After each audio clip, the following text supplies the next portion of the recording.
Truth and Method, by HANS-GEORG Gadamer, 1960. Chapter 1, Transcending the Aesthetic Dimension. Parts 2, The Subjectivization of Aesthetics through the Kantian Critique. And Part 3, Retrieving the Question of Artistic Truth. The Transcendental Distinctness of Taste. In the process of investigating the foundations of taste, Kant himself was surprised to find an a priori element which went beyond empirical universality. This insight gave birth to the critique of judgment. It is no longer a mere critique of taste in the sense that taste is the object of critical judgment by an observer. It is a critique of critique. That is, it is concerned with the legitimacy of such a critique in matters of taste. The issue is no longer merely empirical principles which are supposed to justify a widespread and dominant taste, such as, for example, in the old chestnut concerning the origin of differences in taste, but it is concerned with a genuine a priori that, in itself, would totally justify the possibility of critique. What could constitute such a justification? Clearly, the validity of an aesthetic judgment cannot be derived and proved from a universal principle. No one supposes that questions of taste can be decided by argument and proof. Just as clear is that good taste will never really attain empirical universality, and thus appealing to the prevailing taste misses the real nature of taste. Inherent in the concept of taste is that it does not blindly submit to popular values and preferred models and simply imitate them. In the realm of aesthetic taste, models and patterns certainly have a privileged function, but as Kant rightly says, they are not for imitation, but for following. The model and example encourage taste to go its own way, but they do not do taste's job for it. For taste must be one's very own. On the other hand, our outline of the history of the concept of taste has shown clearly enough that particular preferences are not what decides. But in the case of an aesthetic judgment, a supra-empirical norm is operative. We will see that Kant's grounding of aesthetics on the judgment of taste does justice to both aspects of the phenomenon, its empirical non-universality and its a priori claim to universality. But the price that he pays for this legitimation of critique in the area of taste is that he denies taste any significance as knowledge. He reduces sensus communis to a subjective principle. In taste, nothing is known of the objects judged to be beautiful, but it is stated only that there is a feeling of pleasure connected with them a priori in the subjective consciousness. As we know, Kant sees this feeling as based on the fact that the representation of the object is suited zweckmäßig to our faculty of knowledge. It is a free play of imagination and understanding, a subjective relationship that is altogether appropriate to knowledge, and that exhibits the reason for the pleasure in the object. This suitedness to the subject is in principle the same for all, i.e., it is universally communicable, and thus grounds the claim that the judgment of taste possesses universal validity. This is the principle that Kant discovers in aesthetic judgment. It is its own law. Thus, it is an a priori effect of the beautiful located halfway between a mere sensory, empirical agreement in matters of taste and the rationalist universality of a rule. Admittedly, if one takes its relationship to Lebensgefühl, Litian feeling of life, as its only basis, one can no longer call taste a cognitio sensitiva. It imparts no knowledge of the object, but neither is it simply a question of a subjective reaction as produced by what is pleasant to the senses. Taste is reflective. Thus, when Kant calls taste the true common sense, he is no longer considering the great moral and political tradition of the concept of sensus communis that we outlined above. Rather, he sees this idea as comprising two elements. First, the universality of taste, inasmuch as it is the result of the free play of all our cognitive powers, and is not limited to a specific area like an external sense. Second, the communal quality of taste, inasmuch as, according to Kant, it abstracts from all subjective private conditions, such as attractiveness and emotion. Thus, in both respects, the universality of this sense is defined negatively by being contrasted to that from which it is abstracted, and not positively by what grounds commonality and creates community. Yet it is true that for Kant, The old connection between taste and sociability remains valid. But the culture of taste is treated only as an appendix under the title, The Methodology of Taste. There, the humaniora, as represented by the Greek model, is defined as the sociability appropriate to humanity, and cultivating moral feeling is designated as the way in which genuine taste assumes a definite, unchangeable form. Thus, the specific contents of taste are irrelevant to its transcendental function. Kant is interested only insofar as there is a special principle of aesthetic judgment, and that is why he is interested only in the pure judgment of taste. In accord with his transcendental intention, the analytic of taste takes its examples of aesthetic pleasure quite indifferently from natural beauty, the decorative, and artistic representation. The type of object whose idea pleases does not affect the essence of the aesthetic judgment. The critique of aesthetic judgment does not seek to be a philosophy of art, however much art is an object of this judgment. The concept of the pure aesthetic judgment of taste is a methodological abstraction only obliquely related to the difference between nature and art. Thus, by examining Kant's aesthetics more closely, it is necessary to bring back into proportion those interpretations that read his aesthetics as a philosophy of art, interpretations which rely especially on the concept of genius. To this end, we will consider Kant's remarkable and controversial doctrine of free and dependent beauty. The doctrine of free and dependent beauty. Kant here discusses the difference between the pure and the intellectualized judgment of taste, which corresponds to the contrast between free and dependent beauty, i.e., dependent on a concept. This is a particularly dangerous doctrine for the understanding of art, since the free beauty of nature and, in the sphere of art, the ornament appear as the beauty proper to the pure judgment of taste, for these are beautiful in themselves.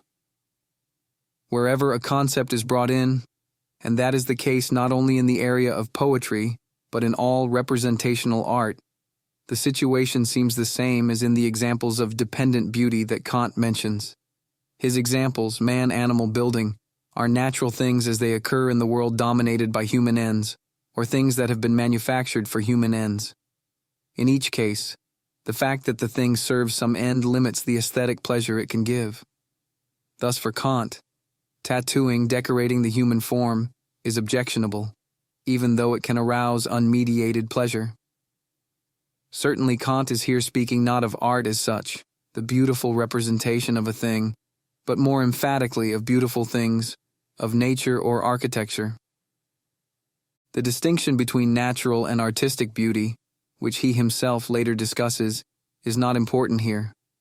But when among the examples of free beauty apart from flowers, he also mentions a carpet with arabesque designs and music, without a theme or even without a text, then that indirectly indicates all the things included as objects which come under a determinate concept, and hence must be included under conditional, unfree beauty. The whole realm of poetry, of the plastic arts and of architecture, as well as all the objects of nature that we do not look at simply in terms of their beauty, as we do decorative flowers. In all these cases, the judgment of taste is obscured and limited. It seems impossible to do justice to art if aesthetics is founded on the pure judgment of taste, unless the criterion of taste is made merely a precondition. The introduction of the concept of genius in the later parts of the critique of judgment may be thus understood, but that would mean a subsequent shifting of emphasis. For this is not at first the issue. Here the standpoint of taste is so far from being a mere precondition that rather, it claims to exhaust the nature of aesthetic judgment and protect it from being limited by intellectual criteria. And even though Kant sees the same object can be judged from the two different points of view, of free and of dependent beauty, the ideal arbiter of taste nevertheless seems to be he who judges according to what he has present to his senses, and not according to what he has present to his thoughts. True beauty is that of flowers and of ornament, which in our world, dominated by ends, present themselves as beauties immediately and of themselves, and hence do not require that any concept or purpose be consciously disregarded. If one looks a little closer, however, this conception fits neither Kant's words nor his subject matter. The presumed shift in Kant's standpoint from taste to genius does not occur. One has only to learn to recognize in the beginning the hidden preparation for what is developed later. There is no doubt that Kant does not deplore, but rather demands the restrictions that forbid a man to be tattooed or a church to be decorated with a particular ornament. Kant regards the resulting diminution of aesthetic pleasure as, from the moral point of view, a gain. The examples of free beauty are obviously not intended to exhibit beauty proper, but only to ensure that pleasure as such is not a judgment of the perfection of the object. And though, at the end of the section, Kant believes that the distinction between the two kinds of beauty, or rather between the two relationships to the beautiful, enables him to settle many critical disputes about beauty, still this possibility of settling disputes of taste is merely, as it were, a consequence of the cooperation of the two approaches. Indeed, most commonly, the two approaches will be united in accord. This unity will always be given, where looking to a concept does not abrogate the freedom of the imagination.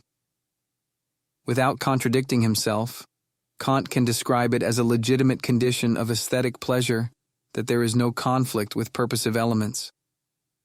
And as it was artificial to isolate beauties which exist freely in themselves, taste, in any case, seems to prove itself most where not only the right thing is chosen but the right thing for the right place. So also one can and must go beyond the standpoint of the pure judgment of taste by saying that one certainly cannot speak of beauty when a particular concept of the understanding is illustrated schematically through the imagination, but only when imagination is in free harmony with the understanding, i.e., where it can be productive. This imaginative productivity is not richest where it is merely free, however, as in the convolutions of the arabesque, but rather in a field of play where the understanding's desire for unity does not so much confine it as suggest incitements to play. The doctrine of the ideal of beauty. These last remarks have stated more than is actually to be found in Kant's text, but the course of his thought justifies this interpretation. The balance in this section becomes apparent only after careful examination. The normative idea of beauty discussed there at length is not the main thing, and does not represent the ideal of beauty towards which taste naturally strives. Rather, there is an ideal of beauty only with regard to the human form in the expression of the moral, without which the object could not be universally pleasing. Judgment according to an ideal of beauty is then, as Kant says, not a mere judgment of taste. The important consequence of this doctrine proves to be that something must be more than merely tastefully pleasant in order to please as a work of art. This is truly astounding. Although we have just seen that real beauty seemed to preclude being tied down by ideas of purpose, here the reverse is stated of a beautiful house, a beautiful tree, a beautiful garden, etc., i.e. that we can imagine no ideal of these things, because these ends are not sufficiently determined and fixed by their concept, and consequently their purposiveness, Zweckmäßigkeit, is almost as free as in the case of beauty that is quite at large. There is an ideal of beauty only of the human form precisely because it alone is capable of a beauty fixed by a concept of end. This doctrine, propounded by Winckelmann and Lessing, comes to occupy a key position in Kant's foundation of aesthetics. And this thesis shows clearly how little a formal aesthetic of taste, arabesque aesthetic, corresponds to the Kantian idea. The doctrine of the ideal of beauty is based on the difference between the normative idea and the rational idea or ideal of beauty. The aesthetic normative idea is found in all natural genera. The way that a beautiful animal, e.g. a cow myron, should look is the standard by which to judge the individual example. Thus, this normative idea is a single intuition of the imagination as the image of the genus hovering between all singular individuals. The representation of such a normative idea does not arouse pleasure because of its beauty, however, but merely because it does not contradict any condition under which alone a thing belonging to this genus can be beautiful. It is not the prototype of beauty, but merely of correctness. This is also true of the normative idea of the human form. But there is a true ideal of the beauty of the human form in the expression of the moral. Expression of the moral. If we combine that with the later doctrine of aesthetic ideas and of beauty as the symbol of morality, then we can see that the doctrine of the ideal of beauty also prepares a place for the essence of art. The application to art theory in the spirit of Winckelmann's classicism is patent. Obviously, what Kant means is that in the representation of the human form, the object represented coincides with the artistic meaning that speaks to us in the representation. There can be no other meaning in this representation than is already expressed in the form and appearance of what is represented. In Kantian terms, the intellectualized and interested pleasure in this represented ideal of beauty does not distract us from the aesthetic pleasure, but is rather one with it. Only in the representation of the human form does the whole content of the work speak to us at the same time as an expression of its object. The nature of all art, as Hegel formulated it, is that it presents man with himself. Other natural objects, not only the human form, can express moral ideas in artistic presentation. All artistic representation, whether of landscape, still life, or even an inspiring view of nature, achieves this. Here, however, Kant is right. The expression of moral value is then borrowed. But man expresses these ideas in his own being, and because he is what he is. A tree that is stunted because of unfavorable conditions of growth may seem wretched to us, but the tree does not feel wretched or express this wretchedness, and from the point of view of the ideal of the tree, being stunted is not wretchedness. The wretched man is wretched, however, as measured by the human moral ideal itself, and not only because we demand that he submit to a human ideal that is simply not valid for him, measured by which he would express wretchedness for us without being wretched. Hegel understood that perfectly in his lectures on aesthetics when he described the expression of the moral as the radiance of the spiritual. Thus, the formalism of dry pleasure leads to the decisive breakup not only of rationalism in aesthetics, but of every universal, cosmological doctrine of beauty. Using precisely that classicist distinction between a normative idea and the ideal of beauty, Kant destroys the grounds on which the aesthetics of perfection finds everything's unique, incomparable beauty in its complete presence to the senses. Only now can art become an autonomous phenomenon. Its task is no longer to represent the ideals of nature, but to enable man to encounter himself in nature and in the human, historical world. Kant's demonstration that the beautiful pleases without a concept does not gainsay the fact that only the beautiful thing that speaks meaningfully to us evokes our total interest. The very recognition of the non-conceptuality of taste leads beyond an aesthetics of mere taste. The interest aroused by natural and artistic beauty. When Kant raises the question of the interest that is taken in the beautiful not empirically, but a priori, this question of the interest in the beautiful, as opposed to what he states about the fundamental disinterestedness of aesthetic pleasure, raises a new problem and completes the transition from the standpoint of taste to the standpoint of genius. It is the same doctrine that is developed in connection with both phenomena. In establishing foundations, it is important to free the critique of taste from sensualistic and rationalistic prejudices. It is perfectly appropriate that Kant does not inquire into the mode of existence of the object being aesthetically judged, and thus into the whole question of the relation between the beauty of nature and that of art. But this dimension of the question is necessarily opened up if one thinks the standpoint of taste through, which means going beyond it. The fundamental problem that motivates Kant's aesthetics is that the beautiful engages our interests. It does so differently in nature and art, and the comparison between natural beauty and artistic beauty opens up this problematic. Here we find Kant's most characteristic convictions.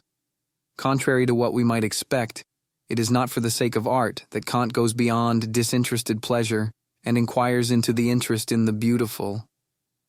From the doctrine of the ideal of beauty, we derived an advantage of art over natural beauty, the advantage of being a more direct expression of the moral. Kant, on the contrary, emphasizes primarily the advantage of natural over artistic beauty.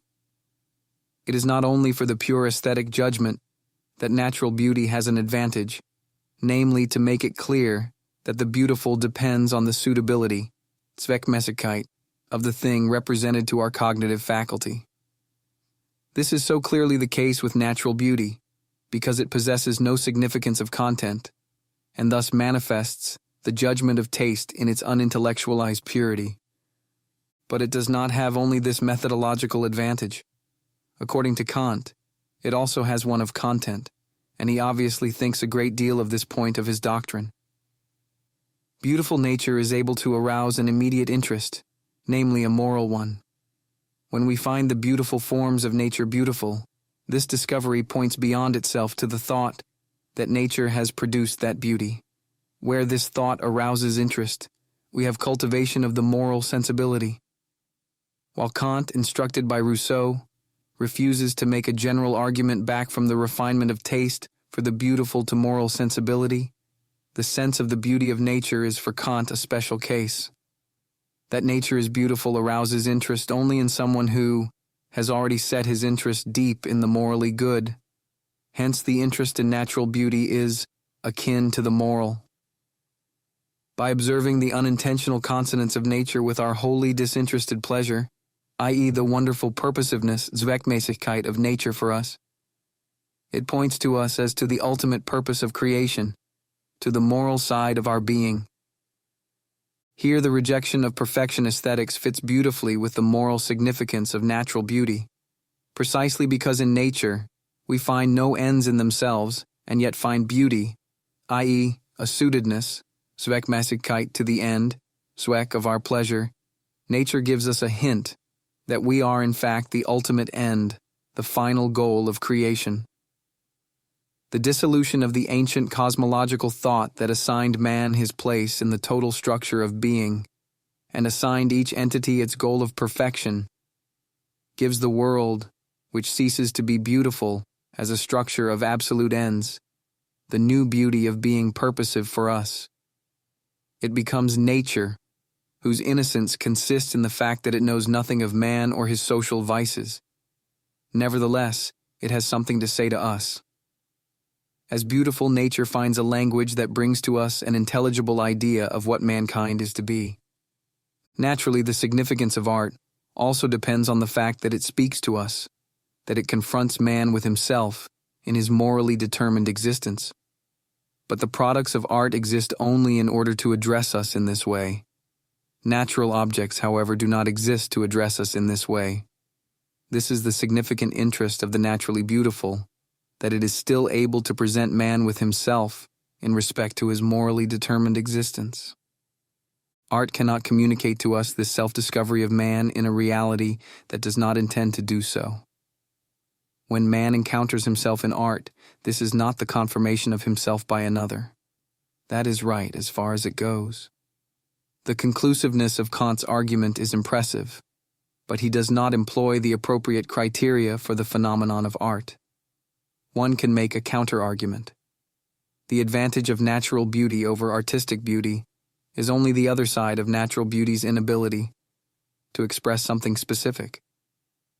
Thus, contrariwise, one can see that the advantage of art over natural beauty is that the language of art exerts its claims and does not offer itself freely and indeterminately for interpretation according to one's mood, but speaks to us in a significant and definite way. And the wonderful and mysterious thing about art is that this definiteness is by no means a fetter for our mind, but in fact opens up room for play, for the free play of our cognitive faculties. Kant is right when he says that art must be capable of being regarded as, i.e., please without betraying the constraint of rules. We do not consider the intentional agreement between what is represented and the reality we know. We do not look to see what it resembles. We do not measure its claim to significance by a criterion that we already know well, but on the contrary, this criterion, the concept, becomes in an unlimited way aesthetically expanded. Kant's definition of art as the beautiful representation of a thing takes this into account inasmuch as even the ugly is beautiful in artistic representation.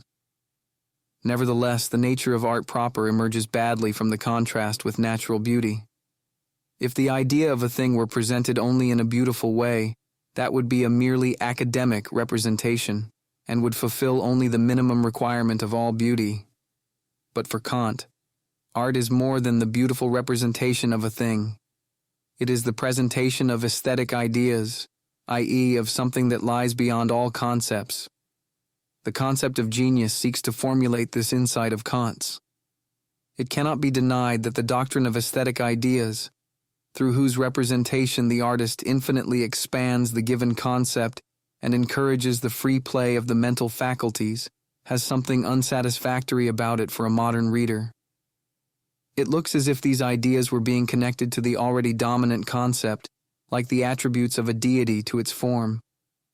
The traditional superiority of the rational concept over the inexplicable aesthetic representation is so strong that even with Kant, there arises the false appearance that the concept has precedence over the aesthetic idea, whereas it is not at all the understanding, but the imagination that takes the lead among the faculties in play.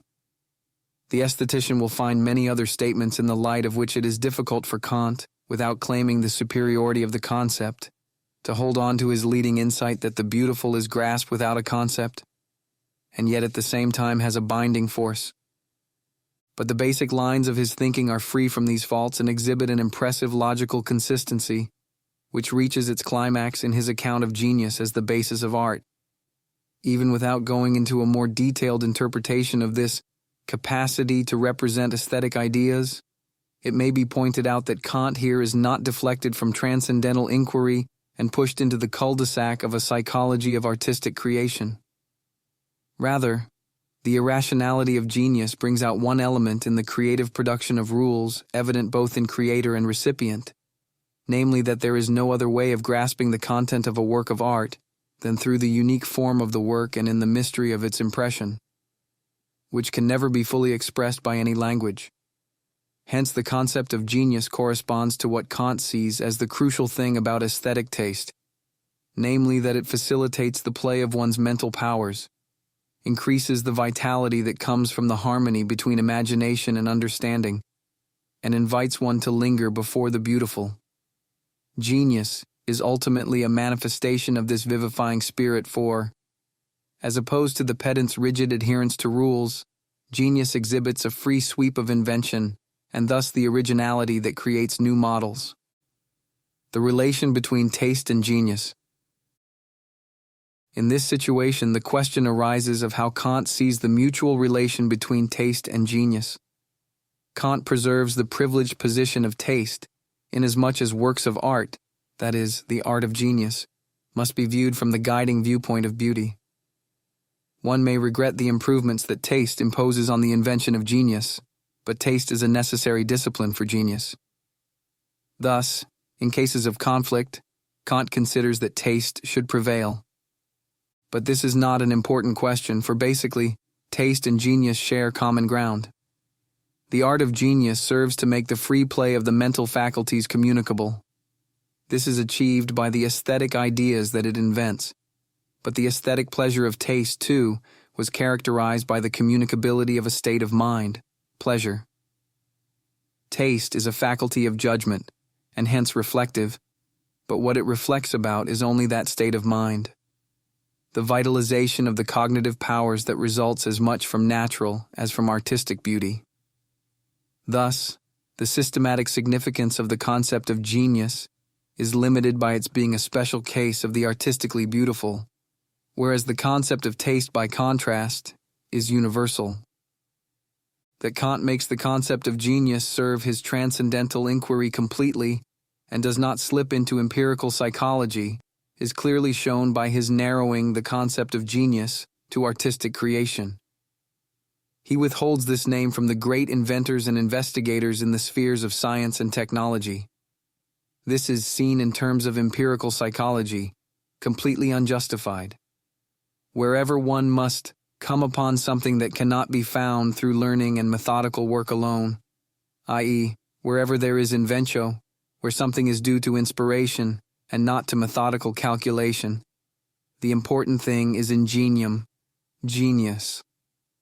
And yet Kant's intention is correct. Only the work of art is immanently so determined that it can be created only by genius. It is only in the case of the artist that his invention, the work, remains of its own nature related to the spirit that creates as well as the one that judges and enjoys. Only such inventions cannot be imitated, and hence it is right, from a transcendental point of view, when Kant speaks, only here, of genius, and defines art as the art of genius. All other achievements and inventions of genius, however much genius such inventions may have, are not determined in their essence by it. I maintain that for Kant the concept of genius was really only a complement to what was of interest to him for transcendental reasons in aesthetic judgment. We should not forget that the second part of the critique of judgment is concerned only with nature and with its being judged by concepts of purpose, and not at all with art. Thus, for the systematic intention of the whole, applying aesthetic judgment to the beautiful and sublime in nature is more important than the transcendental foundation of art. The purposiveness of nature for our cognitive faculties, which, as the transcendental principle of aesthetic judgment, pertains only to natural beauty and not to art, at the same time functions to prepare the understanding to apply the concept of purpose to nature. Thus, the critique of taste, i.e. aesthetics, is a preparation for teleology. Kant's philosophical intention is to legitimate teleology, whose constitutive claim as a principle of judgment in the knowledge of nature had been destroyed by the critique of pure reason. This intention brings the whole of his philosophy to a systematic conclusion. Judgment provides the bridge between understanding and reason. The intelligible towards which taste points, the supersensible substrate in man, contains at the same time the mediation between the concepts of nature and of freedom. This is the systematic significance that the problem of natural beauty has for Kant. It grounds the central position of teleology. Natural beauty alone, not art, can assist in legitimating the concept of purpose in judging nature.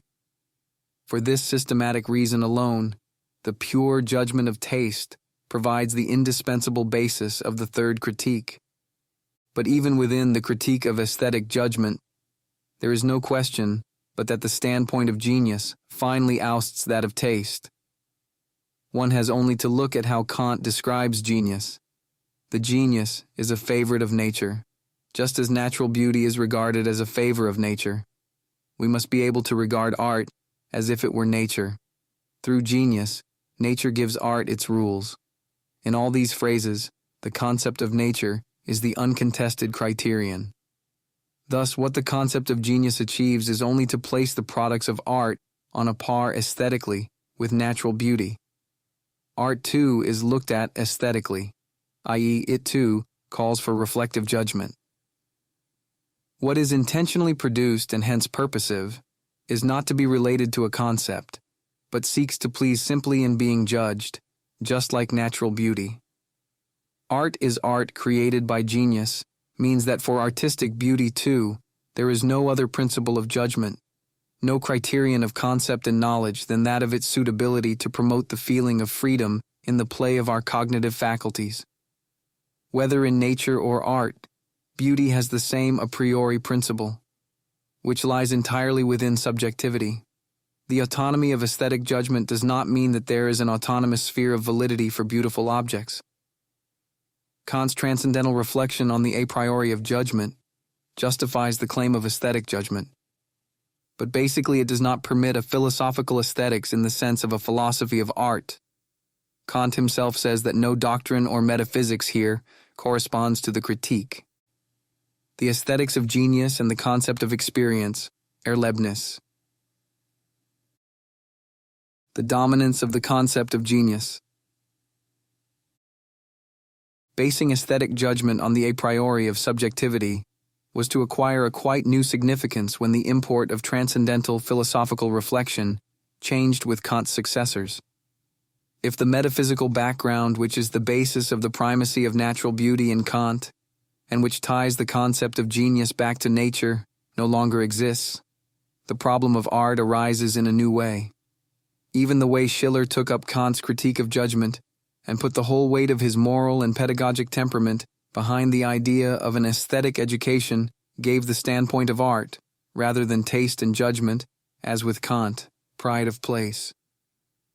From the standpoint of art, the Kantian ideas of taste and genius completely traded places. Genius had to become the more comprehensive concept and, contrariwise, the phenomenon of taste had to be devalued. Now, even in Kant himself, there are openings for such a reversal of values. Even according to Kant, it is of some significance for the judging faculty of taste that art is the creation of genius. One of the things taste judges is whether a work of art has spirit or is spiritless. Kant says of artistic beauty that, in judging such an object, one must consider the possibility of spirit and hence of genius in it. And in another place he makes the obvious point that without genius, not only art but also a correct, independent taste in judging it is not possible. Therefore, the standpoint of taste, insofar as it is practiced on its most important object, art, passes inevitably into the standpoint of genius. Genius in understanding corresponds to genius in creation. Kant does not express it this way, but the concept of spirit that he uses here is equally applicable in both instances. On this basis, more must be built later. It is in fact clear that the concept of taste loses its significance if the phenomenon of art steps into the foreground. The standpoint of taste is secondary to the work of art. The sensitivity in selecting that constitutes taste often has a leveling effect, in contrast to the originality of the artistic work of genius. Taste avoids the unusual and the monstrous. It is concerned with the surface of things. It does not concern itself with what is original about an artistic production. Even in the beginnings of the idea of genius in the 18th century, we find a polemical edge against the concept of taste. It was directed against classicist aesthetics, and it demanded that the ideal of taste of French classicism should make room to accommodate Shakespeare, Lessing.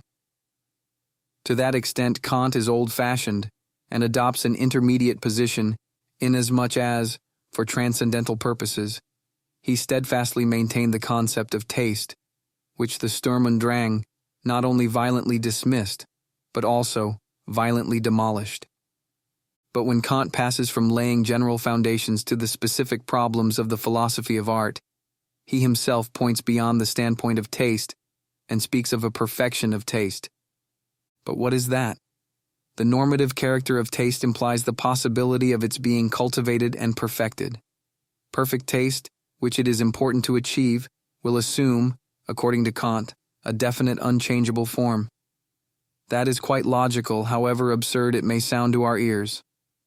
For if taste is to be good taste, this puts paid to the whole relativism of taste presumed by aesthetic skepticism. It would embrace all works of art that have quality, and thus, of course, all those that are created by genius.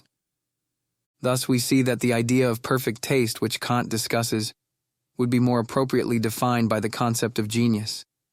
Obviously, it would be impossible to apply the idea of perfect taste within the sphere of natural beauty. It might be acceptable in the case of horticulture, but consistent with his argument, Kant assigns horticulture to the sphere of the artistically beautiful. But confronted with natural beauty, say the beauty of a landscape, the idea of a perfect taste is quite out of place. Would it consist in evaluating each natural beauty according to its merits? Can there be choice in this sphere? Is there an order of merit? Is a sunny landscape more beautiful than one shrouded in rain? Is there anything ugly in nature? Or only variously attractive in various moods, differently pleasing for different tastes? Kant may be right when he considers it morally significant that someone can be pleased by nature. But is it meaningful to distinguish between good and bad taste in relation to it? Where this distinction is indisputably appropriate, however, namely in relation to art and artifice, taste is, as we have seen, only a restriction on the beautiful, and it contains no principle of its own. Thus, the idea of a perfect taste is dubious in relation to nature as well as to art. One does violence to the concept of taste if one does not accept its variability. Taste is, if anything, a testimony to the mutability of all human things and the relativity of all human values. Kant's grounding aesthetics on the concept of taste is not wholly satisfactory. The concept of genius, which Kant develops as a transcendental principle for artistic beauty, seems much better suited to be a universal aesthetic principle. For it fulfills much better than does the concept of taste the requirement of being immutable in the stream of time. The miracle of art, that enigmatic perfection possessed by successful artistic creations, is visible in all ages. It seems possible to subordinate taste to the transcendental account of art, and to understand by taste the sure sense for genius in art.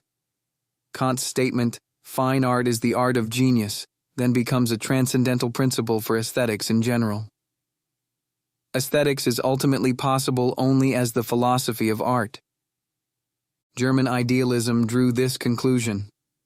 Following Kant's doctrine of transcendental imagination in this and other respects, Fichte and Schelling made new use of this idea in their aesthetics. Unlike Kant, they considered the standpoint of art as the unconscious production of genius, all-inclusive, embracing even nature, which is understood as a product of spirit. But now the basis of aesthetics has shifted. Like the concept of taste, the concept of natural beauty is also devalued, or differently understood. The moral interest in natural beauty that Kant had portrayed so enthusiastically now retreats behind the self-encounter of man in works of art. In Hegel's magnificent aesthetics, natural beauty exists only as a reflection of spirit. There is in fact no longer any independent element in the systematic whole of aesthetics. Obviously, the indeterminacy with which natural beauty presents itself to the interpreting and understanding spirit justifies our saying with Hegel that its substance is contained in the spirit. Aesthetically speaking, Hegel here draws an absolutely correct inference. I approached it above when I spoke of the inappropriateness of applying the idea of taste to nature. For judgments on the beauty of a landscape undoubtedly depend on the artistic taste of the time. One has only to think of the alpine landscape being described as ugly, which we still find in the 18th century, the effect, as we know, of the spirit of artificial symmetry that dominates the century of absolutism. Thus, Hegel's aesthetics is based squarely on the standpoint of art. In art, man encounters himself, spirit meets spirit. It is decisive for the development of modern aesthetics that here too, as in the whole sphere of systematic philosophy, speculative idealism had an effect which far exceeds its recognized importance. The violent rejection of the dogmatic schematism of the Hegelian school in the mid-19th century led to the demand for a renewal of criticism under the banner "Back to Kant." The same was true in aesthetics. However brilliantly art was used for writing the history of worldviews, like that in Hegel's aesthetics, this method of a priori history writing, which was frequently employed by the Hegelian school, Rosenkranz, Schossler, etc., was quickly discredited. The call for a return to Kant, which arose in opposition to this, could not now, however, be a real return and recovery of the horizon of Kant's critiques. Rather, the phenomenon of art and the concept of genius remained at the center of aesthetics. The problem of natural beauty and the concept of taste were marginalized. This appears in linguistic usage as well. Kant's limiting the concept of genius to the artist, which I have examined above, did not prevail. On the contrary, in the 19th century, the concept of genius rose to the status of a universal concept of value, and, together with the concept of the creative, achieved a true apotheosis. The romantic and idealistic concept of unconscious production lay behind this development, and, through Schopenhauer and the philosophy of the unconscious, it acquired enormous popular influence. I have shown that this kind of systematic predominance of the concept of genius over the concept of taste is not Kantian. Kant's main concern, however, was to give aesthetics an autonomous basis freed from the criterion of the concept, and not to raise the question of truth in the sphere of art, but to base aesthetic judgment on the subjective a priori of our feeling of life, the harmony of our capacity for knowledge in general, which is the essence of both taste and genius. All of this was of a piece with 19th century irrationalism and the cult of genius. Kant's doctrine of the heightening of the feeling of life, Lebensgefühl, in aesthetic pleasure, helped the idea of genius to develop into a comprehensive concept of life, Leben, especially after Fichte had elevated genius and what genius created to a universal transcendental position. Hence, by trying to derive all objective validity from transcendental subjectivity, Neo-Kantianism declared the concept of Erlebnis to be the very stuff of consciousness. It is surprising to find that, unlike the verb erleben, the noun Erlebnis became common only in the 1870s.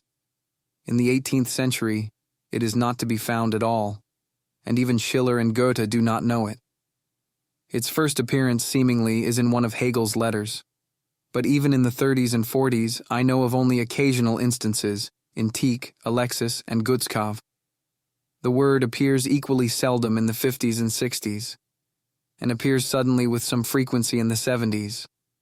Apparently, the word enters general usage at the same time as it begins to be used in biographical writing. Since Erlebnis is a secondary formation from the verb erleben, which is older and appears often in the age of Goethe, we must analyze the meaning of erleben in order to determine why the new word was coined. Erleben means primarily to be still alive when something happens. Thus, the word suggests the immediacy with which something real is grasped, unlike something which one presumes to know, but which is unattested by one's own experience, whether because it is taken over from others or comes from hearsay, or whether it is inferred, surmised, or imagined. What is experienced is always what one has experienced oneself. But at the same time, the form das Erlebte is used to mean the permanent content of what is experienced. This content is like a yield or result that achieves permanence, weight, and significance from out of the transience of experiencing. Both meanings obviously lie behind the coinage Erlebnis, both the immediacy, which precedes all interpretation, reworking, and communication, and merely offers a starting point for interpretation, material to be shaped, and its discovered yield, its lasting result. Corresponding to the double meaning of the word Erleben is the fact that it is through biographical literature that the word Erlebnis takes root. The essence of biography, especially 19th century biographies of artists and poets, is to understand the works from the life. Their achievement consists precisely in mediating between the two meanings that we have distinguished in the word Erlebnis, and in seeing these meanings as a productive union. Something becomes an experience not only insofar as it is experienced, but insofar as its being experienced makes a special impression that gives it lasting importance. An experience of this kind acquires a wholly new status when it is expressed in art. Dilthey's famous title Das Erlebnis und die Dichtung, Experience and Poetry, succinctly formulates the association. In fact, Dilthey was the first to give the word a conceptual function that soon became so fashionable, designating a concept of value so self-evident that many European languages took it over as a loanword. But it is reasonable to assume that Dilthey's use of the term merely underlined what actually happened in the life of the language. In Dilthey, we can easily isolate the diverse elements operative in the linguistically and conceptually new word Erlebnis. The title Das Erlebnis und die Dichtung is late enough, 1905. The first version of the essay on Goethe it contains, which Dilthey published in 1877, uses the word Erlebnis to a certain extent, but exhibits nothing of the concept's later terminological definiteness. The earlier forms of the later, conceptually established meaning of Erlebnis are worth examining more closely. It seems more than mere chance that it is in a biography of Goethe and in an essay on that topic that the word suddenly appears with any frequency. Goethe, more than anyone else, tempts one to coin this word, since in quite a new sense his poetry acquires intelligibility from what he experienced. He said himself that all his poetry had the character of a vast confession. Hermann Grimm's biography of Goethe takes this statement as its methodological principle, and consequently, it uses the plural, Erlebnisse, frequently. Dilthey's essay on Goethe lets us glance back at the unconscious prehistory of the word, since this essay precedes the version of 1877 and its later reworking in Das Erlebnis und die Dichtung, 1905. In this essay, Dilthey compares Goethe with Rousseau, and in order to describe the new kind of writing that Rousseau based on the world of his inner experiences, he employs the expression das Erleben. In his paraphrase of Rousseau, we also find the expression die Erlebnisse früher Tage, the experiences of early days. However, even in the early Dilthey, the meaning of the word Erlebnis is still rather uncertain. This appears clearly in a passage from which Dilthey cut the word Erlebnis in later editions. Corresponding both to what he had experienced and what, given his ignorance of the world, he had imagined and treated as experience, Erlebnis. Again, he is speaking of Rousseau. But an imaginary experience does not fit the original meaning of Erleben, nor even Dilthey's own later technical usage, where Erlebnis means what is directly given, the ultimate material for all imaginative creation. The coined word Erlebnis, of course, expresses the criticism of Enlightenment rationalism, which, following Rousseau, emphasized the concept of life, Leben. It was probably Rousseau's influence on German classicism that introduced the criterion of Erlebtsein, being experienced, and hence made possible the formation of the word Erlebnis. But the concept of life also forms the metaphysical background for German speculative idealism and plays a fundamental role in Fichte, Hegel, and even Schleiermacher.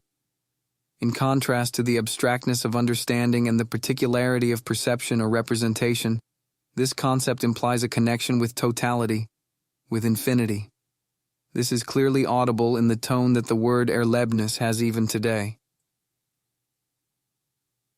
Schleiermacher's appeal to living feeling against the cold rationalism of the Enlightenment, Schiller's call for aesthetic freedom against mechanistic society, Hegel's contrast between life, later spirit, and positivity, were the forerunners of the protest against modern industrial society, which at the beginning of our century caused the words Erlebnis and Erleben to become almost sacred clarion calls. The rebellion of the Jugendbewegung, youth movement against bourgeois culture and its institutions, was inspired by these ideas. The influence of Friedrich Nietzsche and Henri Bergson played its part, but also a spiritual movement, like that around Stefan George, and, not least, the seismographical accuracy with which the philosophy of Georg Simmel reacted to these events, are all part of the same thing. The life philosophy of our own day follows on its romantic predecessors. The rejection of the mechanization of life in contemporary mass society makes the word seem so self-evident that its conceptual implications remain totally hidden. Thus, we must understand Dilthey's coining of the concept in the light of the previous history of the word among the Romantics, and remember that Dilthey was Schleiermacher's biographer. It is true that we do not yet find the word Erlebnis in Schleiermacher, and apparently not even the verb erleben, but there is no lack of synonyms that cover the range of meaning of Erlebnis, and the pantheistic background is always clearly in evidence. Every act, as an element of life, remains connected with the infinity of life that manifests itself in it. Everything finite is an expression, a representation of the infinite. In fact, we find in Dilthey's biography of Schleiermacher, in the description of religious contemplation, a particularly pregnant use of the word Erlebnis, which already intimates its conceptual content. Each one of his experiences, Erlebnisse, existing by itself, is a separate picture of the universe taken out of the explanatory context. Having considered the history of the word, let us now examine the history of the concept Erlebnis. We know from the foregoing that Dilthey's concept of Erlebnis clearly contains two elements, the pantheistic and the positivist, the experience, Erlebnis, and still more its result, Erlebnis. This is not an accident, but a result of his own intermediate position between speculation and empiricism, which we shall have to consider later. Since he is concerned to legitimate the work of the human sciences epistemologically, He is dominated throughout by the question of what is truly given. Thus, his concepts are motivated by this epistemological purpose, or rather by the needs of epistemology itself, needs reflected in the linguistic process analyzed above. Just as the remoteness from and hunger for experience, caused by distress over the complicated workings of civilization transformed by the Industrial Revolution, brought the word Erlebnis into general usage, so also the new distanced attitude that historical consciousness takes to tradition gives the concept of Erlebnis its epistemological function. Characteristic of the development of the human sciences in the 19th century is that they not only acknowledge the natural sciences as an extrinsic model, but that, coming from the same background as modern science, they develop the same feeling for experiment and research. Just as the age of mechanics felt alienated from nature conceived as the natural world, and expressed this feeling epistemologically in the concept of self-consciousness and in the rule, developed into a method, that only clear and distinct perceptions are certain. So also the human sciences of the 19th century felt a similar alienation from the world of history. The spiritual creations of the past, art and history, no longer belong self-evidently to the present. Rather, they are given up to research. They are data or givens, Gegebenheiten, from which a past can be made present. Thus, the concept of the given is also important in Dilthey's formulation of the concept of Erlebnis. What Dilthey tries to grasp with the concept of experience is the special nature of the given in the human sciences. Following Descartes' formulation of the res cogitans, he defines the concept of experience by reflexivity, by interiority. And on the basis of this special mode of being given, he tries to construct an epistemological justification for knowledge of the historical world. The primary data, to which the interpretation of historical objects goes back, are not data of experiment and measurement, but unities of meaning. That is what the concept of experience states. The structures of meaning we meet in the human sciences, however strange and incomprehensible they may seem to us, can be traced back to ultimate units of what is given in consciousness, unities which themselves no longer contain anything alien, objective, or in need of interpretation. These units of experience are themselves units of meaning. We shall see how crucial it is for Dilthey's thought that the ultimate unit of consciousness is named Erlebnis, not sensation, as was automatic in Kantianism and in the positivist epistemology of the 19th century up to Ernst Mach. Thus, Dilthey circumscribes the ideal of constructing knowledge from atoms of sensation and offers instead a more sharply defined version of the concept of the given. The unity of experience, and not the psychic elements into which it can be analyzed, represents the true unit of what is given. Thus, in the epistemology of the human sciences, we find a concept of life that restricts the mechanistic model. This concept of life is conceived teleologically. Life, for Dilthey, is productivity. Since life objectifies itself in structures of meaning, all understanding of meaning consists in translating the objectifications of life back into the spiritual life from which they emerged. Thus, the concept of experience is the epistemological basis for all knowledge of the objective. The epistemological function of the concept of experience in Husserl's phenomenology is equally universal. In the fifth of the Logical Investigations, Chapter 2, the phenomenological concept of experience is expressly distinguished from the popular one. The unit of experience is not understood as a piece of the actual flow of experience of an I, but as an intentional relation. Here too, Erlebnis, as a unit of meaning, is teleological. Experiences exist only insofar as something is experienced and intended in them. It is true that Husserl also recognizes non-intentional experiences, but these are merely material for units of meaning, intentional experiences. Thus, for Husserl, experience becomes the comprehensive name for all acts of consciousness whose essence is intentionality. Thus, both in Dilthey and in Husserl, both in life philosophy and in phenomenology, the concept of Erlebnis is primarily purely epistemological. Its teleological meaning is taken into account, but it is not conceptually determined. that life, Leben, manifests itself in experience, Erlebnis, means simply that life is the ultimate foundation. The history of the word provided a certain justification for conceiving it as an achievement, Leistung. For we have seen that the coinage Erlebnis has a condensing, intensifying meaning. If something is called or considered an Erlebnis, that means it is rounded into the unity of a significant whole. An experience is as much distinguished from other experiences, in which other things are experienced, as it is from the rest of life, in which nothing is experienced. An experience is no longer just something that flows past quickly in the stream of conscious life. It is meant as a unity, and thus attains a new mode of being one. Thus it is quite understandable that the word emerges in biographical literature and ultimately stems from its use in autobiography. What can be called an experience constitutes itself in memory. By calling it such, we are referring to the lasting meaning that an experience has for the person who has it. This is the reason for talking about an intentional experience and the teleological structure of consciousness.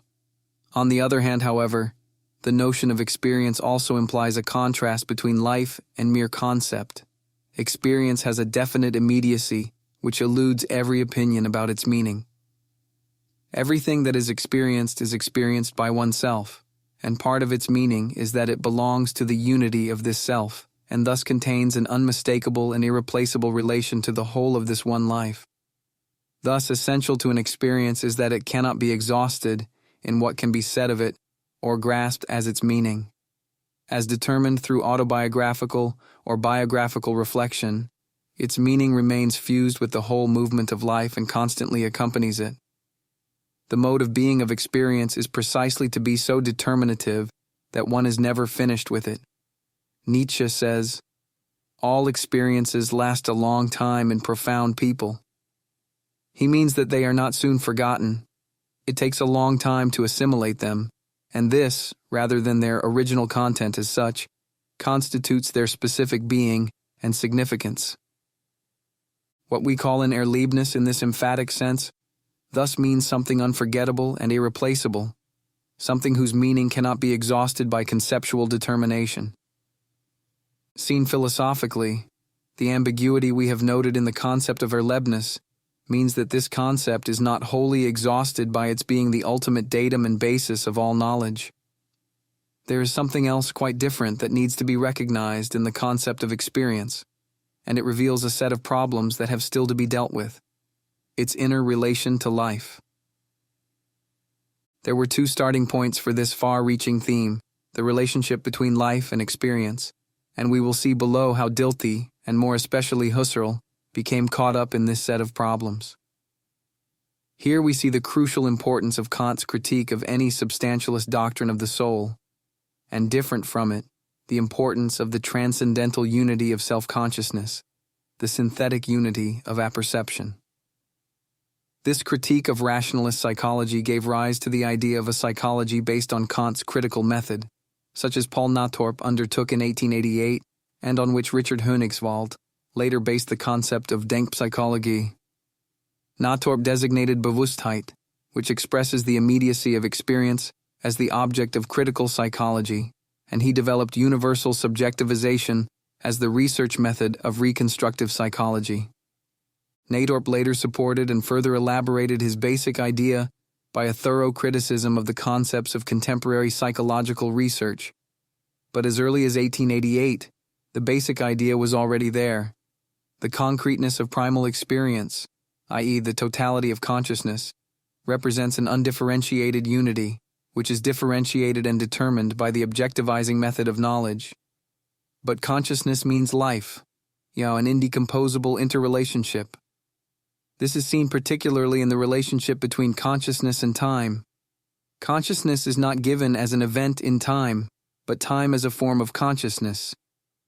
In the same year, 1888, in which Natorp thus opposed the dominant psychology, Henri Bergson's first book appeared, Les données immédiates de la conscience, a critical attack on contemporary psychophysics, which used the idea of life just as firmly as Natorp did against the objectivizing and spatializing tendency of psychological concepts. Here we find statements about consciousness and its undivided concretion just like those in Natorp. Bergson coined for it the now famous name durée, which expresses the absolute continuity of the psychic. Bergson understands this as organization, i.e., he defines it by appeal to the mode of being of living beings, être vivant. A mode in which every element is representative of the whole, representatif du tout. He compares the inner interpenetration of all elements in consciousness to the way all the notes intermingle when we listen to a melody. Bergson, too, then, defends the anti-Cartesian element of the concept of life against objectivizing science. If we look more closely at what is here called life, and which of its aspects affect the concept of experience, we see that the relationship of life to experience is not that of a universal to a particular. Rather, the unity of experience as determined by its intentional content stands in an immediate relationship to the whole, to the totality of life. Bergson speaks of the representation of the whole, and similarly, Natorp's concept of interrelationship is an expression of the organic relationship of part and whole that takes place here. It was primarily Georg Simmel who analyzed the concept of life in this respect as life's reaching out beyond itself. The representation of the whole in the momentary Erlebnis obviously goes far beyond the fact of its being determined by its object. Every experience is, in Schleiermacher's words, an element of infinite life. Georg Simmel, who was largely responsible for the word Erlebnis becoming so fashionable, considers the important thing about the concept of experience as this: the objective not only becomes an image, an idea, as in knowing, but an element in the life process itself. He even says that every experience has something of an adventure about it. But what is an adventure? An adventure is by no means just an episode. Episodes are a succession of details which have no inner coherence, and for that very reason have no permanent significance. An adventure, however, interrupts the customary course of events, but is positively and significantly related to the context which it interrupts. Thus, an adventure lets life be felt as a whole, in its breadth and in its strength. Here lies the fascination of an adventure. It removes the conditions and obligations of everyday life. It ventures out into the uncertain. But at the same time it knows that as an adventure, it is exceptional, and thus remains related to the return of the everyday, into which the adventure cannot be taken. Thus, the adventure is undergone, like a test or trial from which one emerges enriched and more mature. There is an element of this, in fact, in every Erlebnis. Every experience is taken out of the continuity of life and at the same time related to the whole of one's life. It is not simply that an experience remains vital only as long as it has not been fully integrated into the context of one's life consciousness, but the very way it is preserved and dissolved, aufgehoben, by being worked into the whole of life consciousness, goes far beyond any significance it might be thought to have. Because it is itself within the whole of life is present in it too. Thus, at the end of our conceptual analysis of experience, we can see the affinity between the structure of Erlebnis as such and the mode of being of the aesthetic. Aesthetic experience is not just one kind of experience among others, but represents the essence of experience per se. As the work of art as such is a world for itself, so also what is experienced aesthetically is, as an Erlebnis, removed from all connections with actuality. The work of art would seem almost by definition to be an aesthetic experience. That means, however, that the power of the work of art suddenly tears the person experiencing it out of the context of their life, and yet relates them back to the whole of their existence. In the experience of art is present a fullness of meaning that belongs not only to this particular content or object, but rather stands for the meaningful whole of life. An aesthetic Erlebnis always contains the experience of an infinite whole, precisely because it does not combine with other experiences to make one open experiential flow, but immediately represents the whole. Its significance is infinite. Since aesthetic experience, as was said above, is an exemplary instance of the meaning of the concept Erlebnis, it is clear that the concept of Erlebnis is a determining feature of the foundation of art. The work of art is understood as the consummation of the symbolic representation of life, and towards this consummation, every experience already tends. Hence it is itself marked out as the object of aesthetic experience. For aesthetics, the conclusion follows that so-called Erlebniskunst, art based on experience, is art per se. The limits of Erlebniskunst and the rehabilitation of allegory. The concept of Erlebniskunst contains an important ambiguity. Originally, Erlebniskunst obviously meant that art comes from experience and is an expression of experience. But in a derived sense, the concept of Erlebniskunst is then used for art that is intended to be aesthetically experienced. Both are obviously connected. The significance of that whose being consists in expressing an experience cannot be grasped except through an experience. As always in such a case, the concept of Erlebniskunst is affected by the experience of the limits set to it.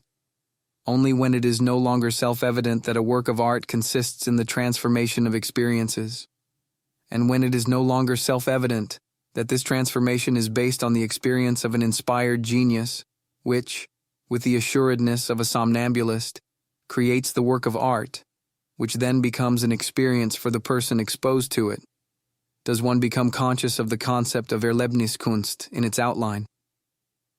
The century of Goethe seems remarkable to us for the self-evidence of these assumptions, a century that is a whole age, an epoch. Only because it is self-contained for us and we can see beyond it are we able to see it within its own limits and have a concept of it. Slowly we realize that this period is only an episode in the total history of art and literature. Curtius's monumental work on medieval literary aesthetics gives us a good idea of this. If we start to look beyond the limits of Erlebniskunst and have recourse to other criteria, new vistas open up within European art. We discover that from the classical period up to the age of the Baroque, art was dominated by quite other standards of value than that of being experienced, and thus our eyes are open to totally unfamiliar artistic worlds. Of course, these too can become experiences for us. Such an aesthetic self-understanding is always available, but it cannot be denied that the work of art which becomes an experience for us in this way was not itself meant to be understood thus. Genius and being experienced, our criteria of value, are not adequate here. We may also remember quite different criteria and say, for example, that it is not the genuineness of the experience or the intensity of its expression, but the ingenious manipulation of fixed forms and modes of statement that makes something a work of art. This difference in criteria is true of all kinds of art, but is particularly noticeable in the literary arts. As late as the 18th century, we find poetry and rhetoric side by side in a way that is surprising to modern consciousness. Kant sees in both a free play of the imagination and a serious business of the understanding. For him, both poetry and rhetoric are fine arts, and are free, insofar as both exhibit the undesigned harmony of both cognitive faculties, the senses, and the understanding. Against this tradition, the criteria of being experienced and of the inspired genius inevitably introduced a quite different conception of free art, to which poetry belongs only insofar as it eliminates everything merely occasional and banishes rhetoric entirely. Thus, the devaluation of rhetoric in the 19th century follows necessarily from the doctrine that genius creates unconsciously. We shall pursue one particular example of this devaluation, the history of the concepts of symbol and allegory, and the changing relationship between them in the modern period. Even scholars interested in linguistic history often take insufficient account of the fact that the aesthetic opposition between allegory and symbol, which seems self-evident to us, has been philosophically elaborated only during the last 2 centuries, and is so little to be expected before then, that the question to be asked is rather how the need for this distinction and opposition arose. It cannot be forgotten that Winckelmann, whose influence on the aesthetics and philosophy of history of the time was very great, used both concepts synonymously, and the same is true of 18th century aesthetics as a whole. The meanings of the two words have in fact something in common. Both words refer to something whose meaning does not consist in its external appearance or sound, but in a significance that lies beyond it. Common to both is that, in both, one thing stands for another. This relation of meaning whereby the non-sensory is made apparent to the senses is found in the field of poetry and the plastic arts, as well as in that of the religious and sacramental. A more detailed investigation would be required to discover to what extent the classical use of the words symbol and allegory paved the way for the later contrast between the two with which we are familiar. Here we can sketch out only a few of the basic outlines. Of course, the two words originally had nothing to do with each other. Allegory originally belonged to the sphere of talk, of the logos, and is therefore a rhetorical or hermeneutical figure. Instead of what is actually meant, something else, more tangible, is said, but in such a way that the former is understood. Symbol, however, is not limited to the sphere of the logos, for a symbol is not related by its meaning to another meaning, but its own sensory existence has meaning. As something shown, it enables one to recognize something else, as with the tessera hospitalis and the like. Obviously, a symbol is something which has value not only because of its content, but because it can be produced, i.e., because it is a document by means of which the members of a community recognize one another, whether it is a religious symbol or appears in a secular context, as a badge or a pass or a password. In every case, the meaning of the symbolon depends on its physical presence and acquires a representational function only by being shown or spoken. Although the two concepts, allegory and symbol, belong to different spheres, they are close to one another not only because of their common structure, representing one thing by means of another, but also because both find their chief application in the religious sphere. Allegory arises from the theological need to eliminate offensive material from a religious text, originally from Homer, and to recognize valid truths behind it. It acquires a correlative function in rhetoric, wherever circumlocution and indirect statement appear more appropriate. The concept of symbol now approaches this rhetorical hermeneutical concept of allegory. Symbol, in the sense of allegory, seems to appear for the first time in Chrysippus, especially through the Christian transformation of Neoplatonism. Pseudo-Dionysius, at the very beginning of his magnum opus, defends the need to proceed symbolically, symbolikos, by referring to the incommensurability of the suprasensory being of God with our minds, which are accustomed to the world of the senses. Thus, symbolon here acquires an anagogic function. It leads to the knowledge of the divine, just as allegorical speech leads to a higher meaning. The allegorical procedure of interpretation and the symbolical procedure of knowledge are both necessary for the same reason. It is possible to know the divine in no other way than by starting from the world of the senses. But the concept of symbol has a metaphysical background that is entirely lacking in the rhetorical use of allegory. It is possible to be led beyond the sensible to the divine. For the world of the senses is not mere nothingness and darkness, but the outflowing and reflection of truth. The modern concept of symbol cannot be understood apart from this Gnostic function and its metaphysical background. The only reason that the word symbol can be raised from its original usage as a document, sign, or pass to the philosophical idea of a mysterious sign, and thus become similar to a hieroglyph interpretable only by an initiate, is that the symbol is not an arbitrarily chosen or created sign, but presupposes a metaphysical connection between visible and invisible. The inseparability of visible appearance and invisible significance, this coincidence of two spheres, underlies all forms of religious worship. It is easy to see how the term came to be extended to the aesthetic sphere.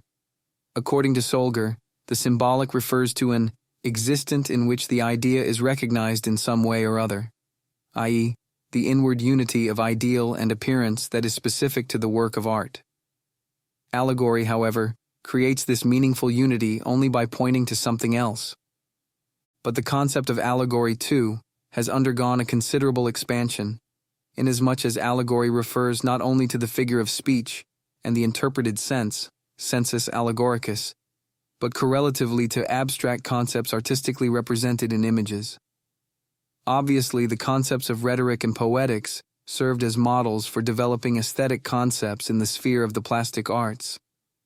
The rhetorical element in the concept of allegory contributes to this development in meaning, insofar as allegory assumes not the kind of original metaphysical affinity that a symbol claims, but rather a coordination created by convention and dogmatic agreement, which enables one to present in images something that is imageless. Thus, in sum, the semantic trends at the end of the 18th century led to contrasting the symbolic, conceived as something inherently and essentially significant, with the allegorical, which has external and artificial significance. The symbol is the coincidence of the sensible and the non-sensible. Allegory, the meaningful relation of the sensible to the non-sensible. Now, under the influence of the concept of genius and the subjectivization of expression, this difference of meanings became a contrast of values. The symbol, which can be interpreted inexhaustibly because it is indeterminate, is opposed to allegory, understood as standing in a more exact relation to meaning and exhausted by it, as art is opposed to non-art. The very indeterminateness of its meaning is what gave the victory to the word and concept of the symbolic, when the rationalist aesthetic of the Age of Enlightenment succumbed to critical philosophy and the aesthetics of genius. This connection is worth reviewing in detail. Kant's logical analysis of the concept of symbol in the Critique of Judgement threw the clearest light on this point and was decisive. He contrasts symbolic and schematic representation. The symbolic is representation, and not just notation as in so-called logical symbolism. But symbolic representation does not present a concept directly, as does transcendental schematism in Kant's philosophy, but only in an indirect manner, through which the expression does not contain the proper schema for the concept, but merely a symbol for reflection. This concept of symbolic representation is one of the most brilliant results of Kantian thought. He thus does justice to the theological truth that had found its scholastic form in the analogia entis and keeps human concepts separate from God. Beyond this, he discovers, referring specifically to the fact that this business requires a more profound investigation, the symbolic way that language works, its consistent metaphoricity, and finally, he uses the concept of analogy, in particular, to describe the relationship of the beautiful to the morally good, a relationship that can be neither subordination nor equivalence. The beautiful is the symbol of the morally good. In this formula, as cautious as it is pregnant, Kant combines the demand for full freedom of reflection in aesthetic judgment with its humane significance, an idea which was to be of the greatest historical consequence. Schiller followed him in this respect. When he based the idea of an aesthetic education of humankind on the analogy of beauty and morality that Kant had formulated, Schiller was able to pursue a line explicitly laid down by Kant. Taste makes possible the transition from sensory attractiveness to habitual moral interest without, as it were, too violent a leap. The question is, how did symbol and allegory come into the now familiar opposition? At first, we can find nothing of this opposition in Schiller, even though he shares the criticism of the cold and artificial allegory which Klopstock Lessing, the young Goethe, Carl Philipp Moritz, and others directed at the time against Winckelmann. It is only in the correspondence between Schiller and Goethe that we find the beginnings of the new concept of symbol. In his well-known letter of August 17, 1797, Goethe describes the sentimental mood brought about by his impressions of Frankfurt, and says of the objects that induce it that they are properly symbolic, i.e., as I hardly need to say, they are eminent examples which stand in a characteristic multiplicity, as representatives of many others, and embrace a certain totality. He attaches importance to this experience because it is intended to help him escape the million-headed hydra of empiricism. Schiller supports him in this, and finds this sentimental mode of feeling wholly in accord with what we have agreed on in this sphere. But with Goethe it is, as we know, not so much an aesthetic experience as an experience of reality, and to describe it he apparently draws the concept of the symbolic from early Protestant usage. Schiller raises idealist objections to conceiving reality as symbolic, and thus pushes the meaning of symbol towards the aesthetic. Goethe's art-loving friend Meyer also applies the concept of the symbol to the aesthetic in order to distinguish the true work of art from allegory. But for Goethe himself, the contrast between symbol and allegory in art theory is only a special instance of the general tendency towards meaning that he seeks in all phenomena. Thus he applies the concept of the symbol to colors, because there, too, the true relationship at the same time expresses the meaning. Here, the influence of the traditional hermeneutical schema of allegoris, symbolis, mystis is so clear that he finally writes the sentence so typical of him: everything that happens is a symbol, and in fully representing itself, it points towards everything else. In philosophical aesthetics, this usage of the word symbol must have established itself via the Greek religion of art. This is shown clearly by Schelling's developing the philosophy of art out of mythology. In his Götterlehre, Carl Philipp Moritz, to whom Schelling refers, had rejected dissolving mythological poetry into mere allegory, but still he did not use the word symbol for this language of fantasy. However, Schelling writes, "Mythology in general and any piece of mythological literature in particular is not to be understood schematically or allegorically, but symbolically. For the demand of absolute artistic representation is representation with complete indifference, so that the universal is wholly the particular, and the particular is at the same time wholly the universal, and does not simply mean it." In his criticism of Heine's view of Homer, Schelling thus establishes the true relationship between mythology and allegory. He is at the same time giving the concept of symbol a central position within the philosophy of art. Similarly, we find Solger saying that all art is symbolic. Solger opines that the work of art is the existence of the idea itself. Its meaning is not an idea sought apart from the actual work of art. For this is what is characteristic of the work of art, the creation of genius, that its meaning lies in the phenomenon itself and is not arbitrarily read into it. Referring to the German translation of the word symbol as Sinnbild, meaning image, Schelling describes it as concrete, resembling only itself, like an image and yet as universal and full of meaning as a concept. In fact, what distinguishes the symbol even as Goethe conceives it is that in it, the idea itself gives itself existence. Only because the concept of symbol implies the inner unity of symbol, and what is symbolized, was it possible for the symbol to become a basic concept, universal to aesthetics. A symbol is the coincidence of sensible appearance and supersensible meaning. And this coincidence is, like the original significance of the Greek symbolon, and its continuance in the terminology of various religious denominations, not a subsequent coordination, as in the use of signs, but the union of two things that belong to each other. All symbolism, through which the priesthood reflects higher knowledge, rests, rather, on the original connection between gods and men, writes Friedrich Kreuzer, whose symbolic took on the controversial task of interpreting the enigmatic symbolism of antiquity. But the concept of symbol was not expanded into a universal aesthetic principle without difficulty, for the inner unity of image and significance that constitutes the symbol is not simple. The symbol does not simply dissolve the tension between the world of ideas and the world of the senses. It points up a disproportion between form and essence, expression and content. In particular, the religious function of the symbol lives from this tension. The possibility of the instantaneous and total coincidence of the apparent with the infinite in a religious ceremony assumes that what fills the symbol with meaning is that the finite and infinite genuinely belong together.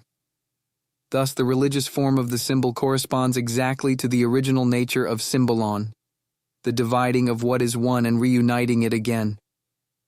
The disproportion of form and essence is essential to the symbol, inasmuch as the meaning of symbols points beyond their sensory appearance. This is the origin of that vacillation, that undecidedness between form and essence that is peculiar to the symbol. This disproportion is obviously greater the more obscure and more meaningful the symbol is, and less the more the meaning penetrates the form. That was Kreuser's idea. He limits the term symbolic to the symbolic art of the East because of this disproportion of image and meaning. For him, excess of meaning is characteristic of a particular art form, which differs from classical art in that the latter has progressed beyond this disproportion. But to say this is obviously to consciously fix and artificially narrow the concept, a concept which, as we saw, seeks to express less the disproportion than the coincidence of image and meaning. It must also be admitted that when Hegel limits the concept of the symbolic, despite its many followers, he is running counter to the tendency of modern aesthetics, which, since Schelling, has sought to emphasize precisely the unity of appearance and meaning in the symbolic, in order thereby to justify aesthetic autonomy against the claims of the concept. Let us now pursue the corresponding devaluation of allegory. At the outset, one factor may have been the abandonment of French classicism in German aesthetics from the time of Lessing and Herder. Solger employs the term allegorical in an elevated sense for the whole of Christian art, and Friedrich Schlegel goes even further. He says, "All beauty is allegory, Gespräch über Poesie." Hegel's use of the concept symbolic, like Kreuser's, is still very close to this concept of the allegorical. But the philosopher's usage, based on a romantic conception of the relation of the ineffable to language and on the discovery of the allegorical poetry of the East, was not retained by 19th century cultural humanism. An appeal was made to Weimar classicism, and in fact, the demotion of allegory was the dominant concern of German classicism. That concern inevitably resulted from the emergence of the concept of genius and from arts being freed from the fetters of rationalism. Allegory is certainly not the product of genius alone. It rests on firm traditions and always has a fixed, statable meaning which does not resist rational comprehension through the concept. On the contrary, the concept of allegory is closely bound up with dogmatics, with the rationalization of the mythical, as in the Greek Enlightenment, or with the Christian interpretation of Scripture in terms of doctrinal unity, as in patristics, and finally with the reconciliation of the Christian tradition and classical culture, which is the basis of the art and literature of modern Europe, and whose last universal form was the Baroque. With the breakup of this tradition, allegory too was finished. For the moment, our art freed itself from all dogmatic bonds and could be defined as the unconscious production of genius. Allegory inevitably became aesthetically suspect. Thus, Goethe's work in aesthetics has a strong influence in making the symbolic a positive and the allegorical a negative artistic concept. His own poetry, especially, had the same effect, for it was seen as the confession of his life, a poetic formation of experience, Erlebnis. In the 19th century, the criterion of experience, which he himself set up, became the highest standard of value. In accordance with the realistic spirit of the century, whatever in Goethe's work did not conform to this criterion, such as the poetry of his old age, was dismissed as allegorically overladen. Ultimately, this also affects the development of philosophical aesthetics, which accepts the concept of the symbol in the universal Goethean sense. But its thought is based on the opposition between reality and art, i.e., it views things from the standpoint of art and of the 19th century aesthetic religion of culture. F.T. Vischer is typical of this view. The further he departs from Hegel, the more he extends Hegel's concept of symbol and sees the symbol as one of the fundamental achievements of subjectivity.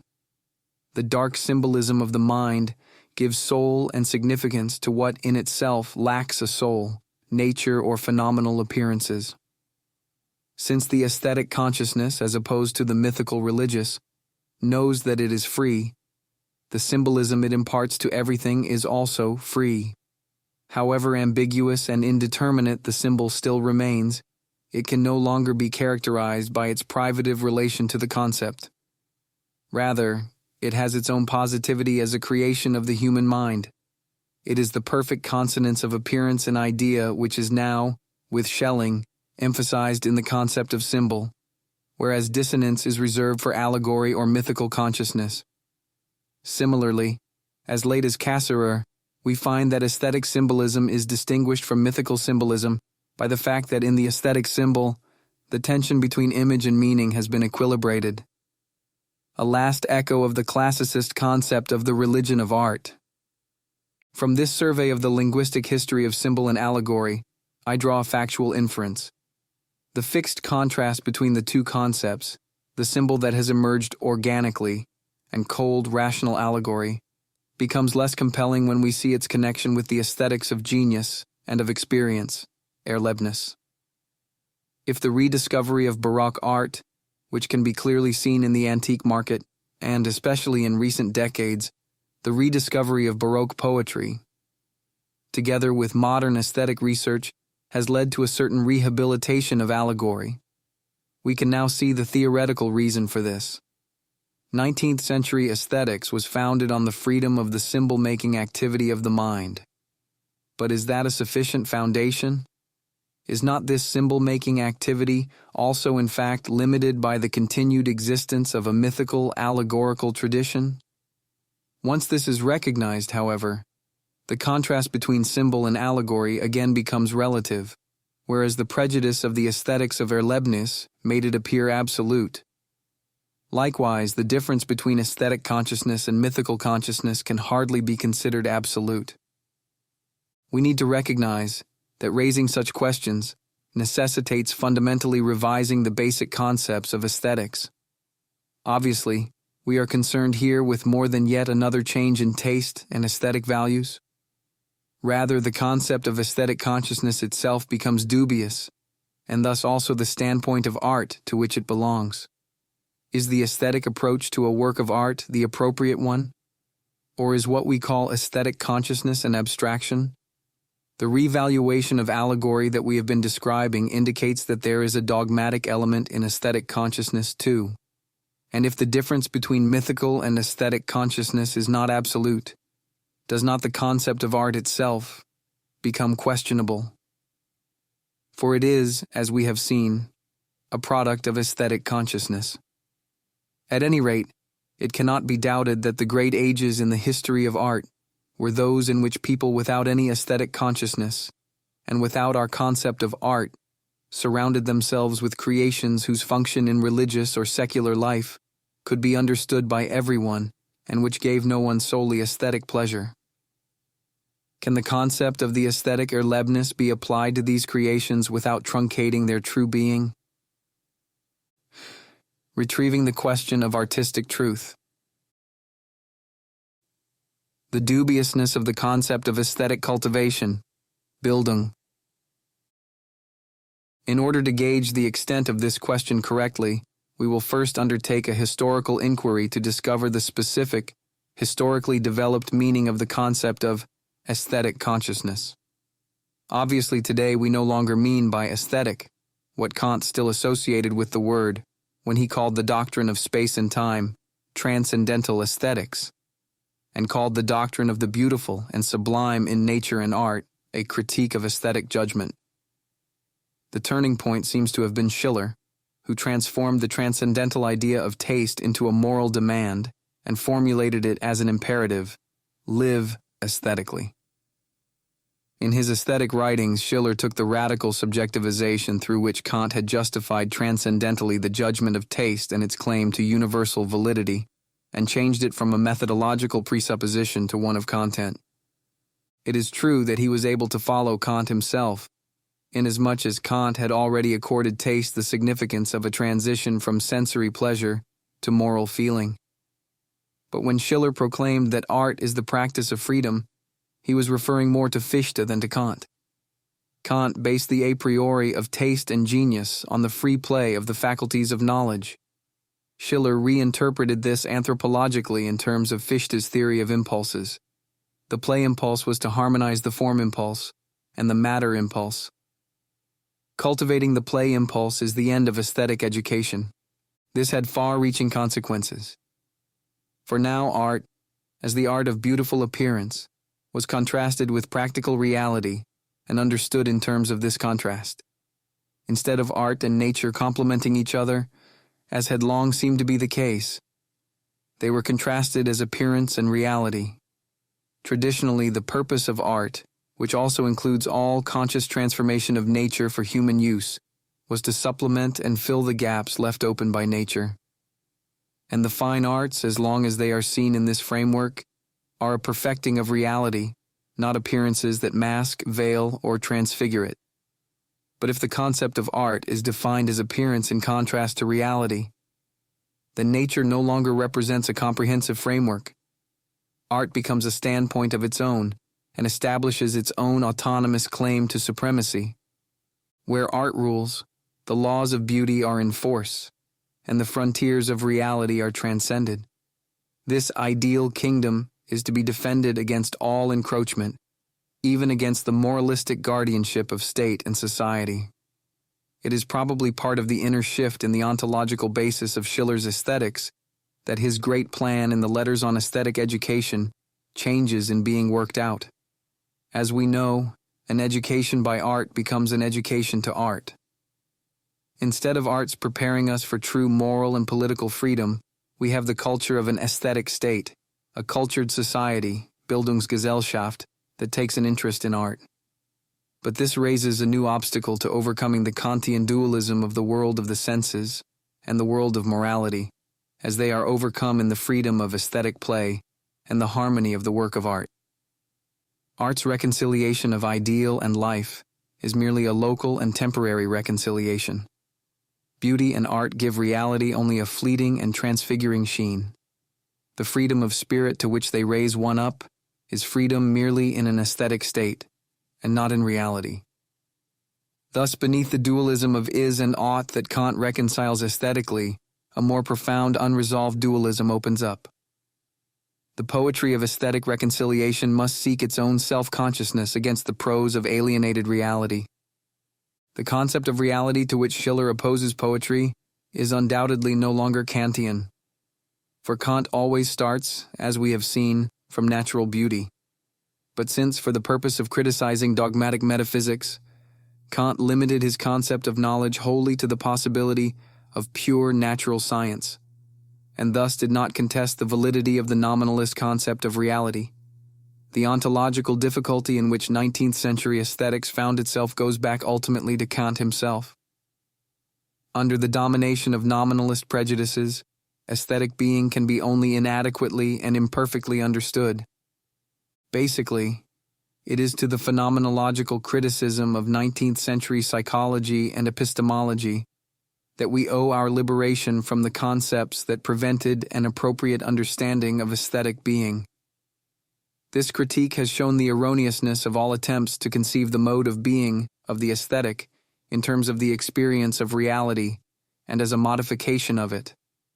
All such ideas as imitation, appearance, irreality, illusion, magic, and dream assume that art is related to something different from itself, real being. But the phenomenological return to aesthetic experience, Erfahrung, teaches us that the latter does not think in terms of this relationship, but rather regards what it experiences as genuine truth.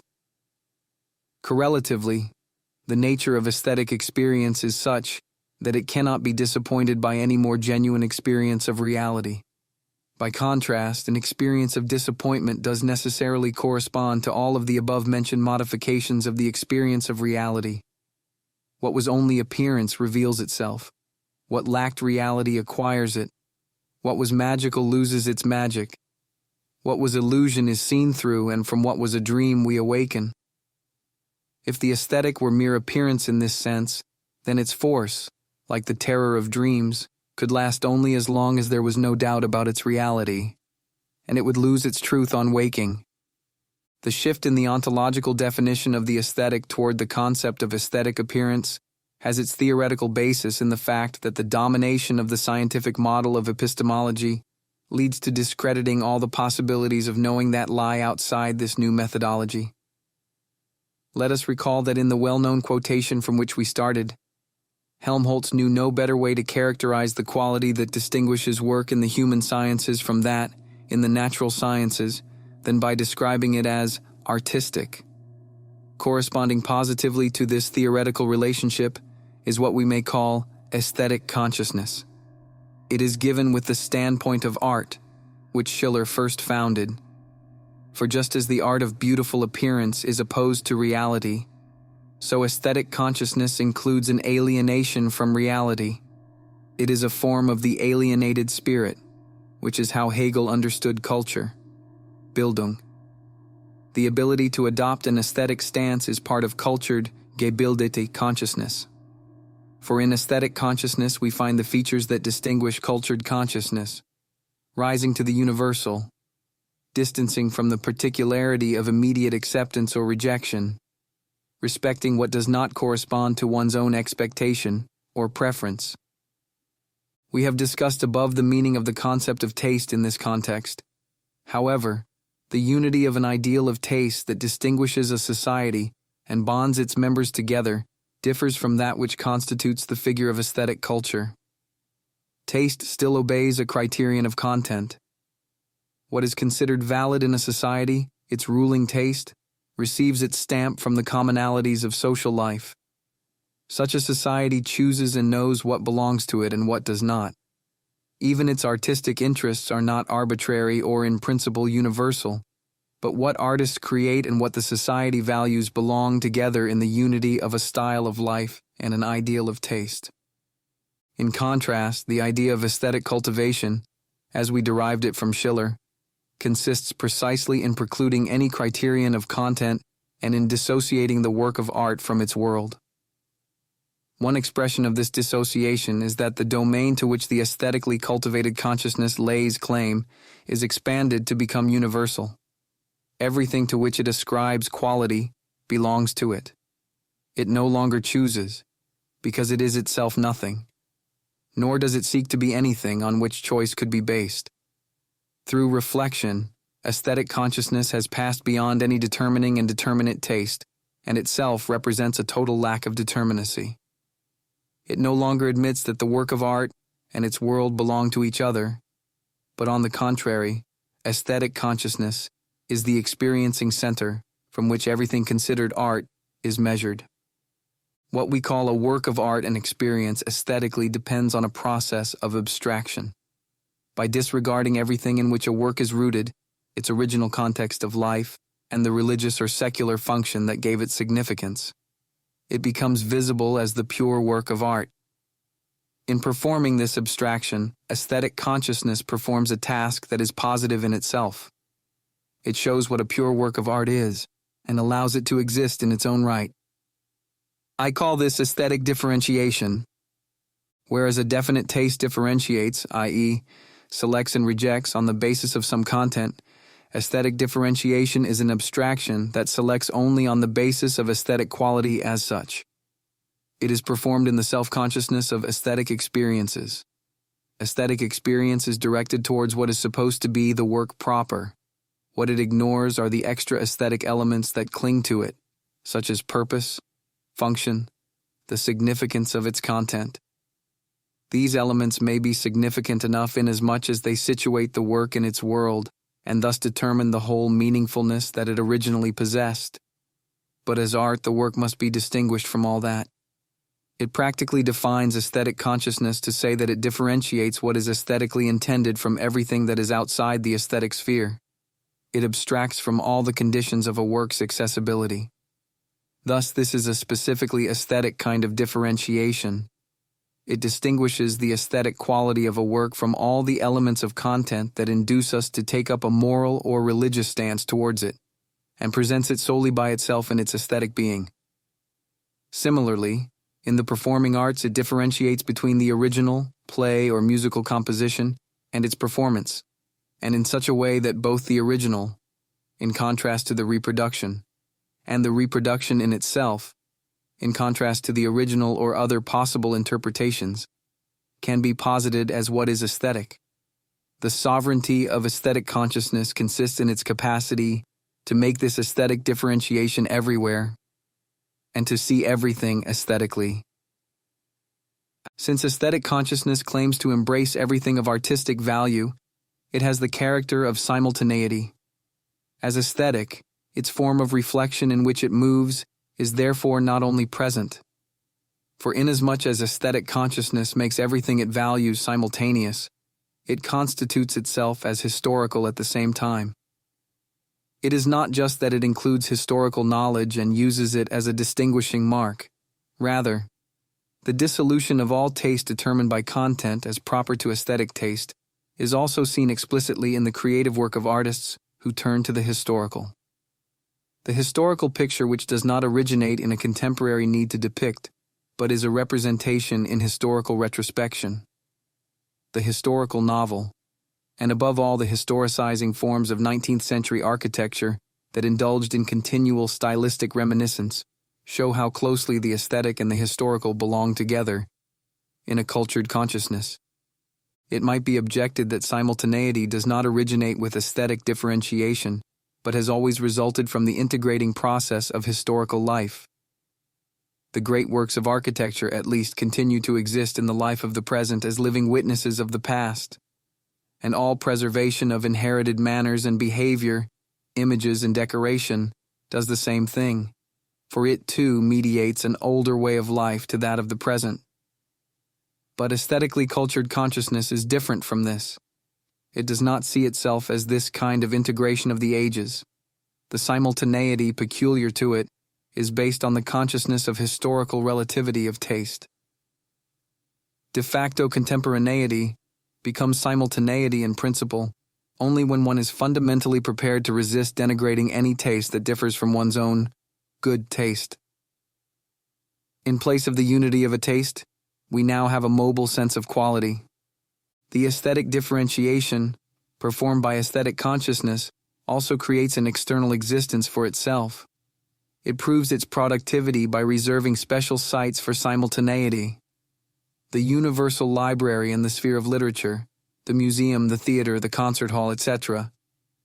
It is important to see how this differs from what came before. The museum, for example, is not simply a collection that has been made public. Rather, the older collections, of courts no less than of towns, reflected the choice of a particular taste and contained primarily the works of the same school, which was considered exemplary. A museum, however, is a collection of such collections and characteristically finds its perfection in concealing the fact that it grew out of such collections, either by historically rearranging the whole or by expanding it to be as comprehensive as possible. Similarly, in the case of permanently established theaters or concert halls over the last century, one could show how the programs have moved further and further away from contemporary work and have adapted themselves to the need for self-confirmation characteristic of the cultured society that supports these institutions.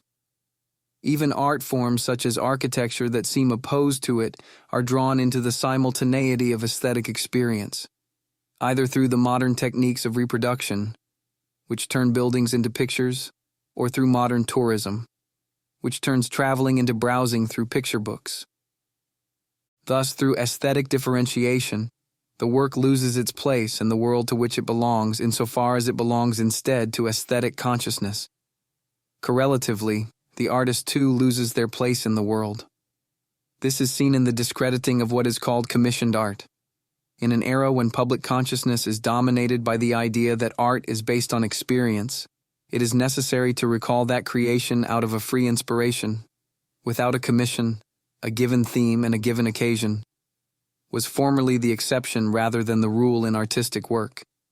Whereas today, we feel that an architect is someone sui generis because, unlike the poet, painter, or composer, they are not independent of commission and occasion. The free artist creates without a commission. They seem distinguished by the complete independence of their creativity, and thus acquire the characteristic social features of an outsider, whose style of life cannot be measured by the standards of public morality. The concept of the bohemian, which arose in the 19th century, reflects this process. The home of the gypsies became the generic word for the artist's way of life. But at the same time, the artist who is as free as a bird or a fish bears the burden of a vocation that makes them an ambiguous figure. For a cultured society that has fallen away from its religious traditions expects more from art than aesthetic consciousness and the standpoint of art can deliver. The romantic demand for a new mythology, as expressed by F. Schlegel, Schelling, Hölderlin, and the Young, but is found also in the paintings and reflections of Runge, gives the artist and their task in the world the consciousness of a new consecration. They are something like a secular savior, Immermann, for their creations are expected to achieve on a small scale the propitiation of disaster for which an unsaved world hopes. This claim has since defined the tragedy of the artist in the world, for any fulfillment of it is always only a local one, and in fact, that means it is refuted. The experimental search for new symbols or a new myth that will unite everyone may certainly gather a public and create a community. But since every artist finds their own community, the particularity of such communities merely testifies to the disintegration that is taking place. The universal form of aesthetic culture unites everyone. Here the actual process of cultivation, i.e. the elevation to the universal, is, as it were, disintegrated in itself. The readiness of intellectual reflection to move in generalities, to consider anything at all from whatever point of view it adopts, and thus to clothe it with ideas, is, according to Hegel, the way not to get involved with the real content of ideas. Immermann calls this free self-overflowing of the spirit within itself extravagantly self-indulgent. He thus describes the situation produced by the classical literature and philosophy of the age of Goethe, when the epigones found all forms of the spirit already existing, and hence substituted the enjoyment of culture for its genuine achievement, the refining away of the alien and the crude. It had become easy to write a good poem, and for that very reason, hard to be a poet. Critique of the abstraction inherent in aesthetic consciousness. Having described the form it took as cultivation, Bildung, let us now consider the concept of aesthetic differentiation and discuss the theoretical difficulties involved in the concept of the aesthetic. Abstracting down to the purely aesthetic obviously eliminates it.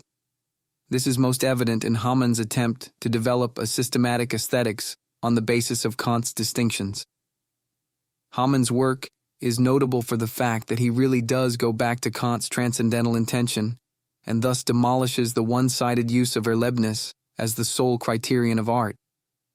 By following out the implications of the aesthetic element wherever it is to be found, he does justice even to those particular forms of the aesthetic that are tied to a purpose, such as the art of monuments and posters. But even here, Hamann keeps to the task of aesthetic differentiation. For in these forms too, he distinguishes the aesthetic from the non-aesthetic relationships in which it stands, just as we can say outside the experience of art that someone behaves aesthetically. Thus, the problem of aesthetics is once more accorded its full breadth, and the transcendental inquiry reinstated that had been abandoned through the standpoint of art and its distinction between beautiful appearance and harsh reality. Aesthetic experience is indifferent to whether or not its object is real, whether the scene is the stage or whether it is real life. Aesthetic consciousness has unlimited sovereignty over everything, but Hamann's attempt fails at the opposite end. In the concept of art, which with perfect consistency, he impels so far beyond the realm of the aesthetic that it coincides with virtuosity. Here, aesthetic differentiation is pushed to its furthest extreme. It even abstracts from art. The basic aesthetic concept from which Hamann starts is that perception is significant in itself, Eigenbedeutsamkeit der Wahrnehmung. This concept obviously means the same as Kant's theory of purposive consonance with the state of our cognitive faculty. As for Kant, so for Hamann, the criterion of the concept, or of meaning, which is essential for knowledge, is thus suspended. Linguistically considered, the word Bedeutsamkeit, the quality of possessing meaning or significance, is a secondary formation from Bedeutung, and significantly transposes the association with a particular meaning into the sphere of the uncertain. Something is bedeutsam if its meaning, Bedeutung, is unstated or unknown. Eigenbedeutsamkeit, however, goes even beyond that.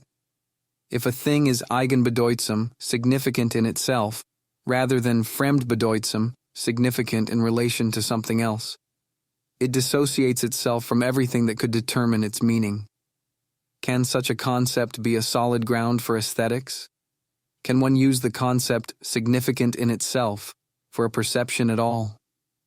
Must we not also allow of aesthetic experience what we say of perception, namely that it perceives truth, i.e., remains related to knowledge?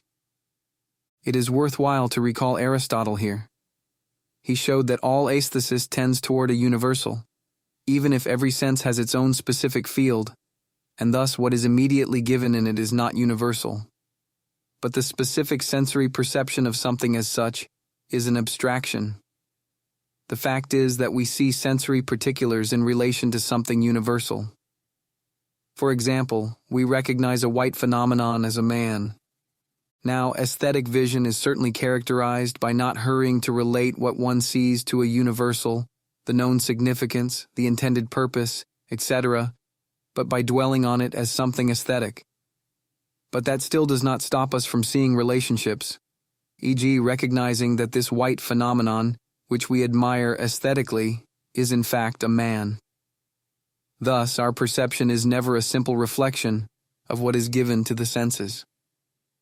On the contrary, we have learned from modern psychology, especially from the trenchant criticism that Scheler, as well as W. Kohler, E. Strauss, M. Wertheimer, and others, made of the conception of pure perception as a response to a stimulus, that this conception owes its origin to an epistemological dogmatism.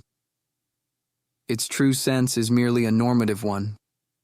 Response to a stimulus is the ideal end result of the destruction of all instinct fantasies, the consequence of a great sobering-up process that finally enables one to see what is there, instead of the imaginings of the instinct fantasy.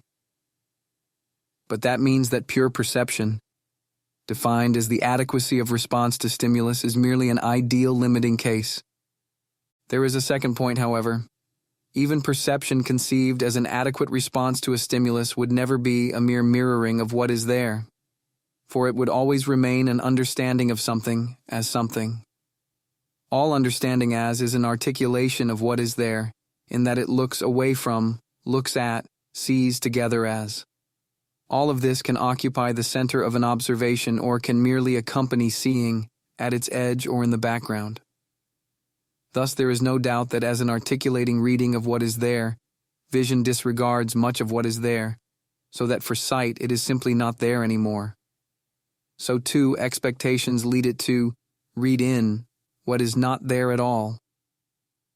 Let us also remember the tendency to invariance operative within vision itself, so that as far as possible one always sees things in the same way. This criticism of the theory of pure perception, undertaken on the basis of pragmatic experience, was then pursued to its foundation by Heidegger. This means, however, that this criticism also applies to aesthetic consciousness, although here one does not simply look beyond what one sees, e.g., to its general use for some end, but dwells on it. Lingering vision and assimilation is not a simple perception of what is there, but is itself understanding as. The mode of being of what is observed aesthetically is not presence at hand.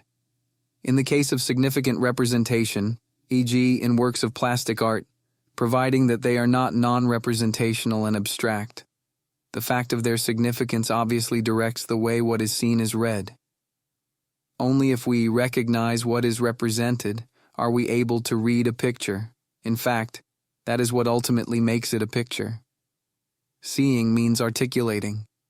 While we are still trying various ways of organizing what we see or hesitating between them, as with certain trick pictures, we don't yet see what is there.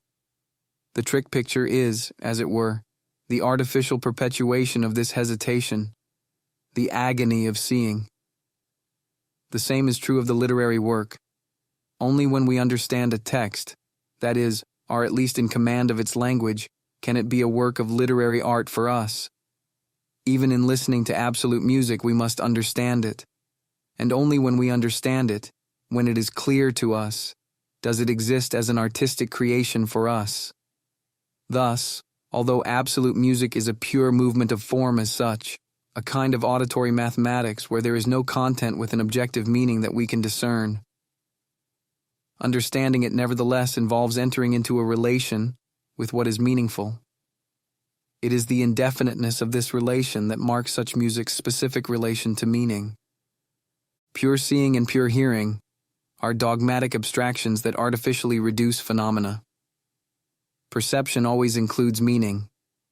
Thus, to seek the unity of the work of art solely in its form, as opposed to its content, is a perverse formalism, which moreover cannot invoke the name of Kant.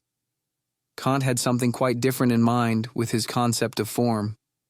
For him, the concept of form refers to the structure of the aesthetic object, not as opposed to the meaningful content of a work of art, but to the purely sensuous attractiveness of the material.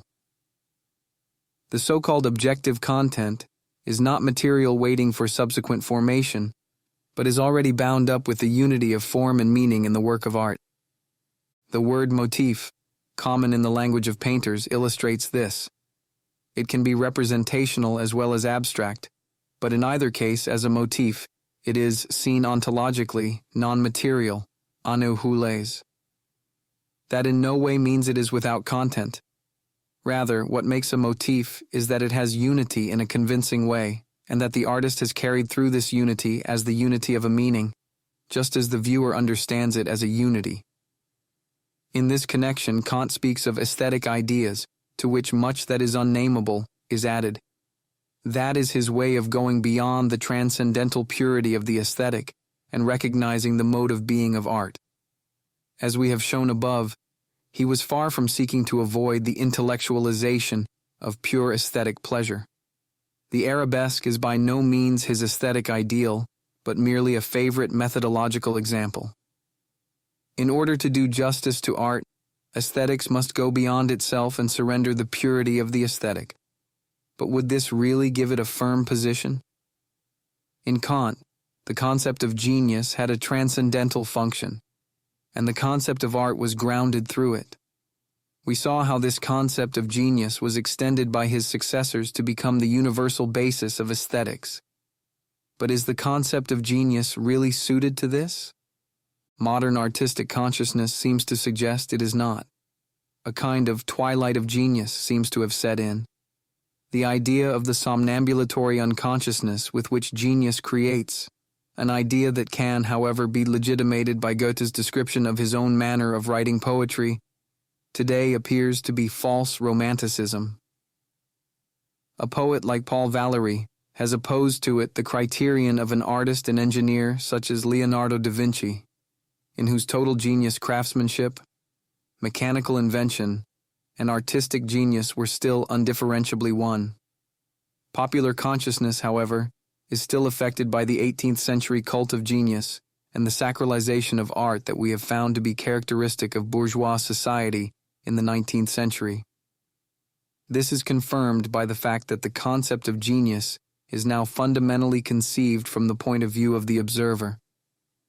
This ancient concept seems cogent not to the creative, but to the critical mind.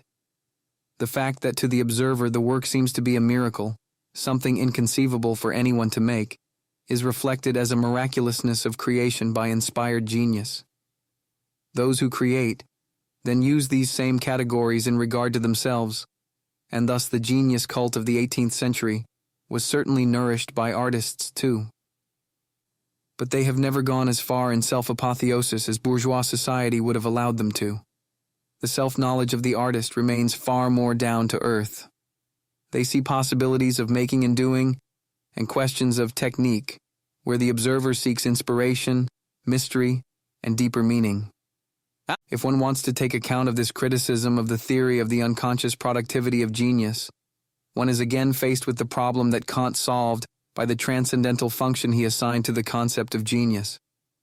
What is a work of art, and how does it differ from the product of a craftsman, or even from some pot boiler, i.e., something of inferior aesthetic value? For Kant and idealism, the work of art was, by definition, the work of genius. Its distinctiveness, its being completely successful and exemplary, was proved by the fact that it offered to pleasure and contemplation an inexhaustible object of lingering attention and interpretation. That the genius of creation is matched by genius in appreciating was already part of Kant's theory of taste and genius, and K.P. Moritz and Goethe taught it even more explicitly. But how can the nature of artistic pleasure and the difference between what a craftsman makes and what an artist creates be understood without the concept of genius? How can even the completeness of a work of art, its being finished, be conceived? The completeness of everything else that is made or produced is measured by the criterion of its purpose, i.e., it is determined by the use that is to be made of it. The work is finished if it answers the purpose for which it is intended. But how is one to conceive of the criterion for measuring the completeness of a work of art? However rationally and soberly one may consider artistic production, much that we call art is not intended to be used, and none derives the standard of its completeness from such a purpose. Does not the work's existence, then, appear to be the breaking off of a creative process that actually points beyond it?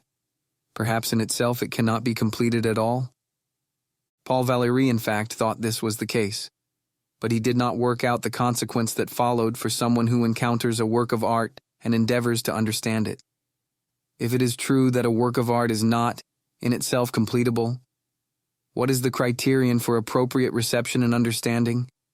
A creative process randomly and arbitrarily broken off cannot imply anything obligatory. From this it follows that it must be left to the recipient to make something of the work. One way of understanding a work, then, is no less legitimate than another. There is no criterion of appropriate reaction. Not only does the artist himself possess none, the aesthetics of genius would agree here. Every encounter with the work has the rank and rights of a new production.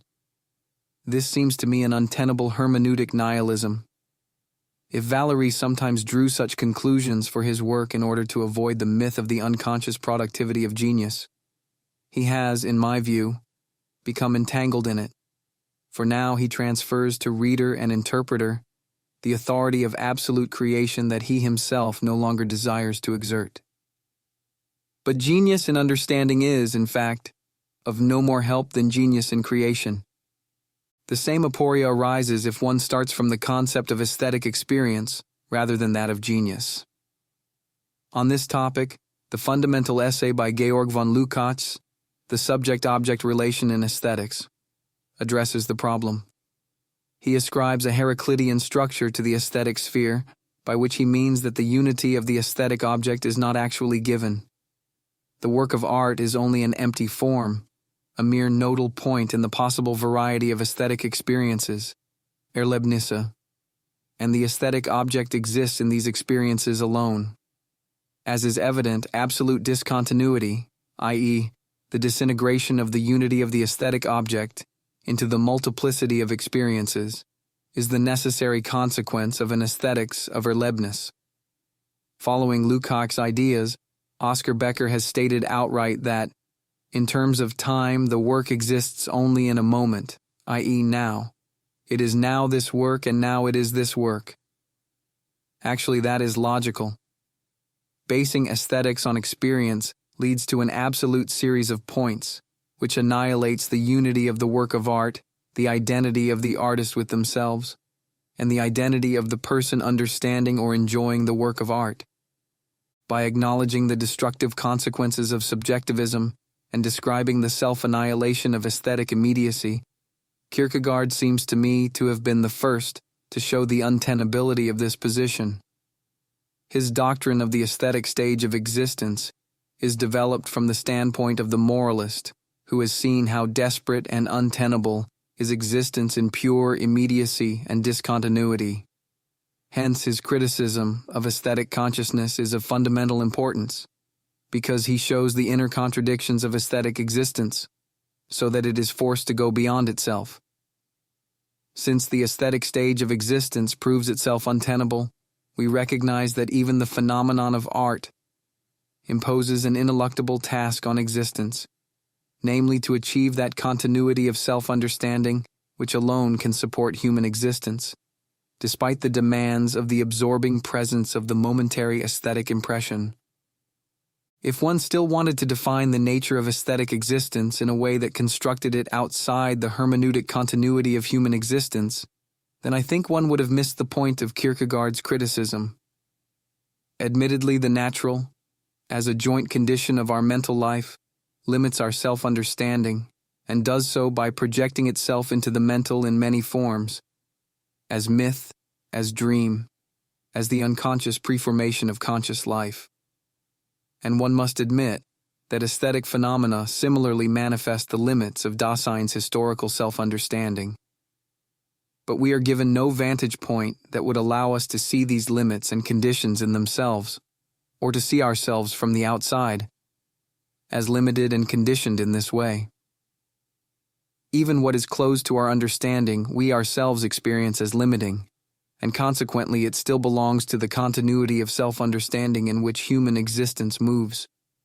We recognize the fragility of the beautiful and the adventurousness of the artist, but that does not constitute being situated outside a hermeneutic phenomenology of Dasein.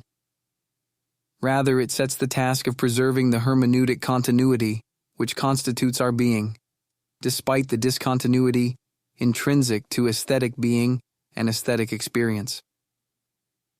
The pantheon of art is not a timeless present that presents itself to a pure aesthetic consciousness, but the act of a mind and spirit that has collected and gathered itself historically. Our experience of the aesthetic, too, is a mode of self-understanding. Self-understanding always occurs through understanding something other than the self, and includes the unity and integrity of the other. Since we meet the artwork in the world and encounter a world in the individual artwork, the work of art is not some alien universe into which we are magically transported for a time. Rather, we learn to understand ourselves in and through it, and this means that we sublate, aufheben, the discontinuity and atomism of isolated experiences in the continuity of our own existence. For this reason, we must adopt a standpoint in relation to art and the beautiful that does not pretend to immediacy, but corresponds to the historical nature of the human condition. The appeal to immediacy, to the instantaneous flash of genius, to the significance of experiences, Erlebnisse, cannot withstand the claim of human existence to continuity and unity of self-understanding. The binding quality of the experience, Erfahrung, of art must not be disintegrated by aesthetic consciousness. This negative insight, positively expressed, is that art is knowledge, and experiencing an artwork means sharing in that knowledge.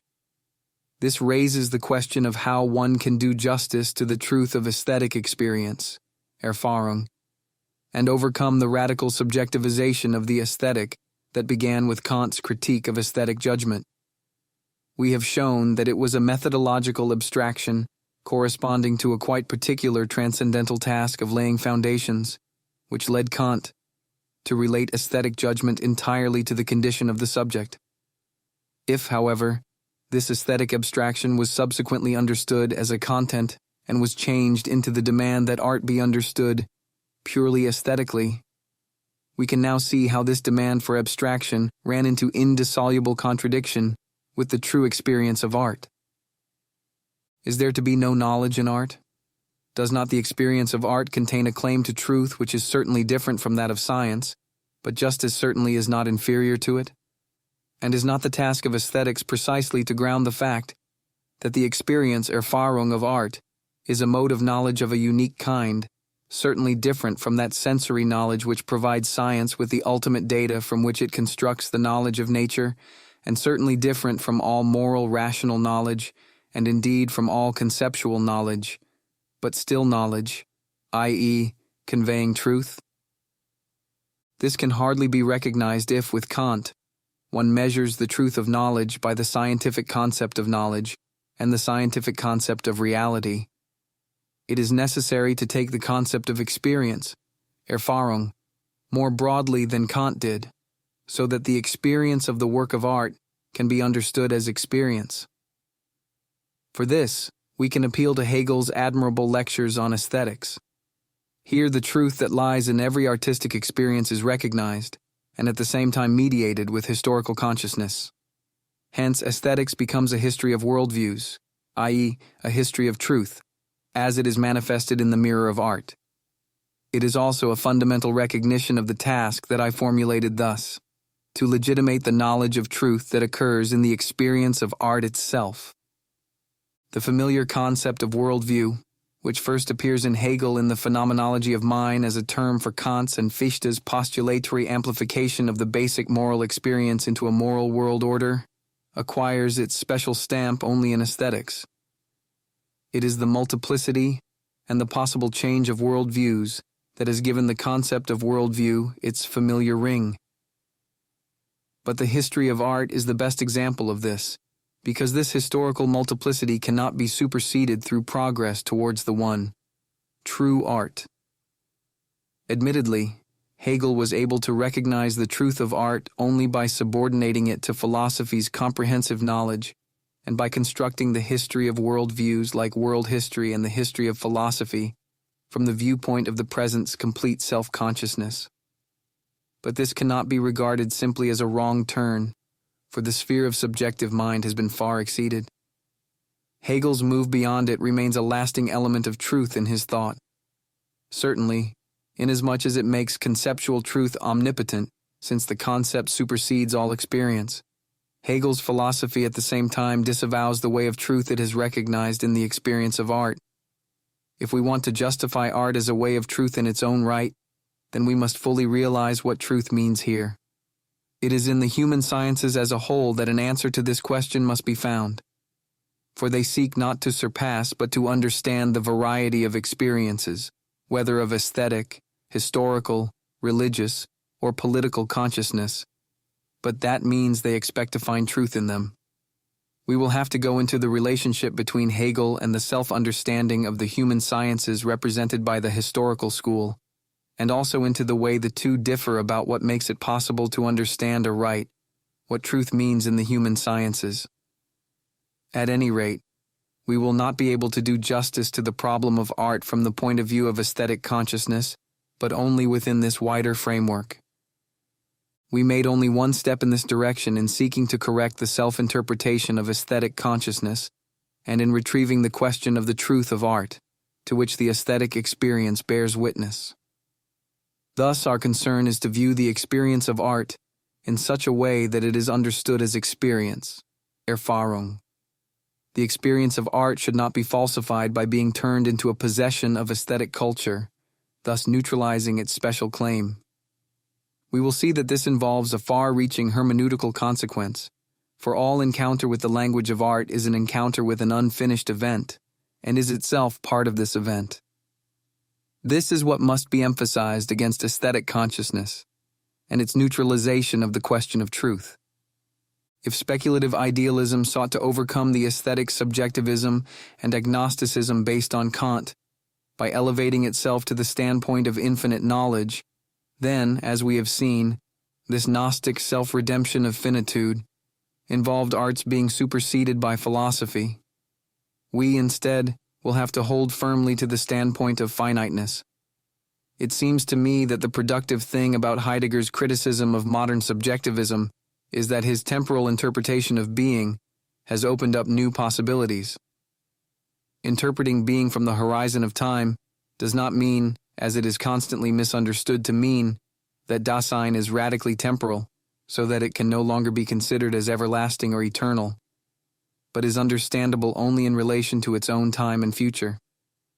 If this were its meaning, it would not be a critique and an overcoming of subjectivism, but an existentialist radicalization of it, which one could easily foresee would have a collectivist future.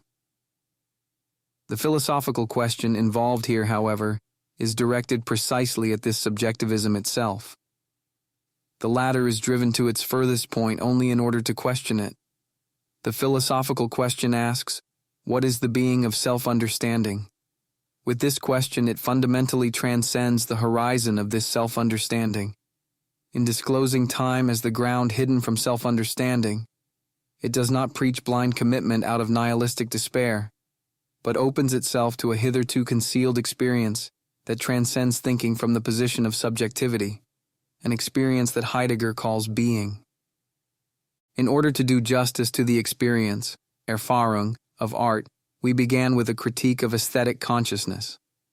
The experience of art, acknowledges that it cannot present the full truth of what it experiences in terms of definitive knowledge. There is no absolute progress and no final exhaustion of what lies in a work of art. The experience of art knows this of itself. At the same time, we cannot simply accept what aesthetic consciousness considers its experience to be. For as we saw, it ultimately considers its experience to be the discontinuity of experiences, Erlebnisse. But we have found this conclusion unacceptable. We do not ask the experience of art to tell us how it conceives of itself then, but what it truly is and what its truth is, even if it does not know what it is and cannot say what it knows. Just as Heidegger has asked what metaphysics is, by contrast to what it thinks itself to be.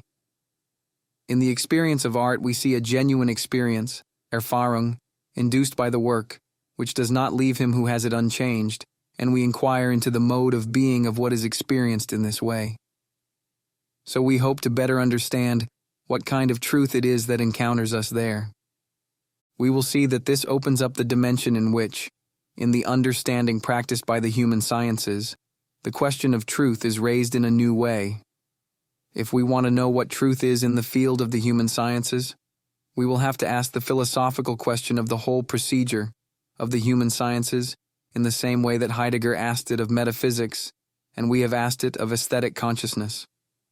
But we shall not be able simply to accept the human sciences' own understanding of themselves, but must ask what their mode of understanding in truth is. The question of the truth of art, in particular, can serve to prepare the way for this more wide-ranging question, because the experience of the work of art includes understanding, and thus itself represents a hermeneutical phenomenon, but not at all in the sense of a scientific method. Rather, understanding belongs to the encounter with the work of art itself, and so this belonging can be illuminated only on the basis of the mode of being of the work of art itself.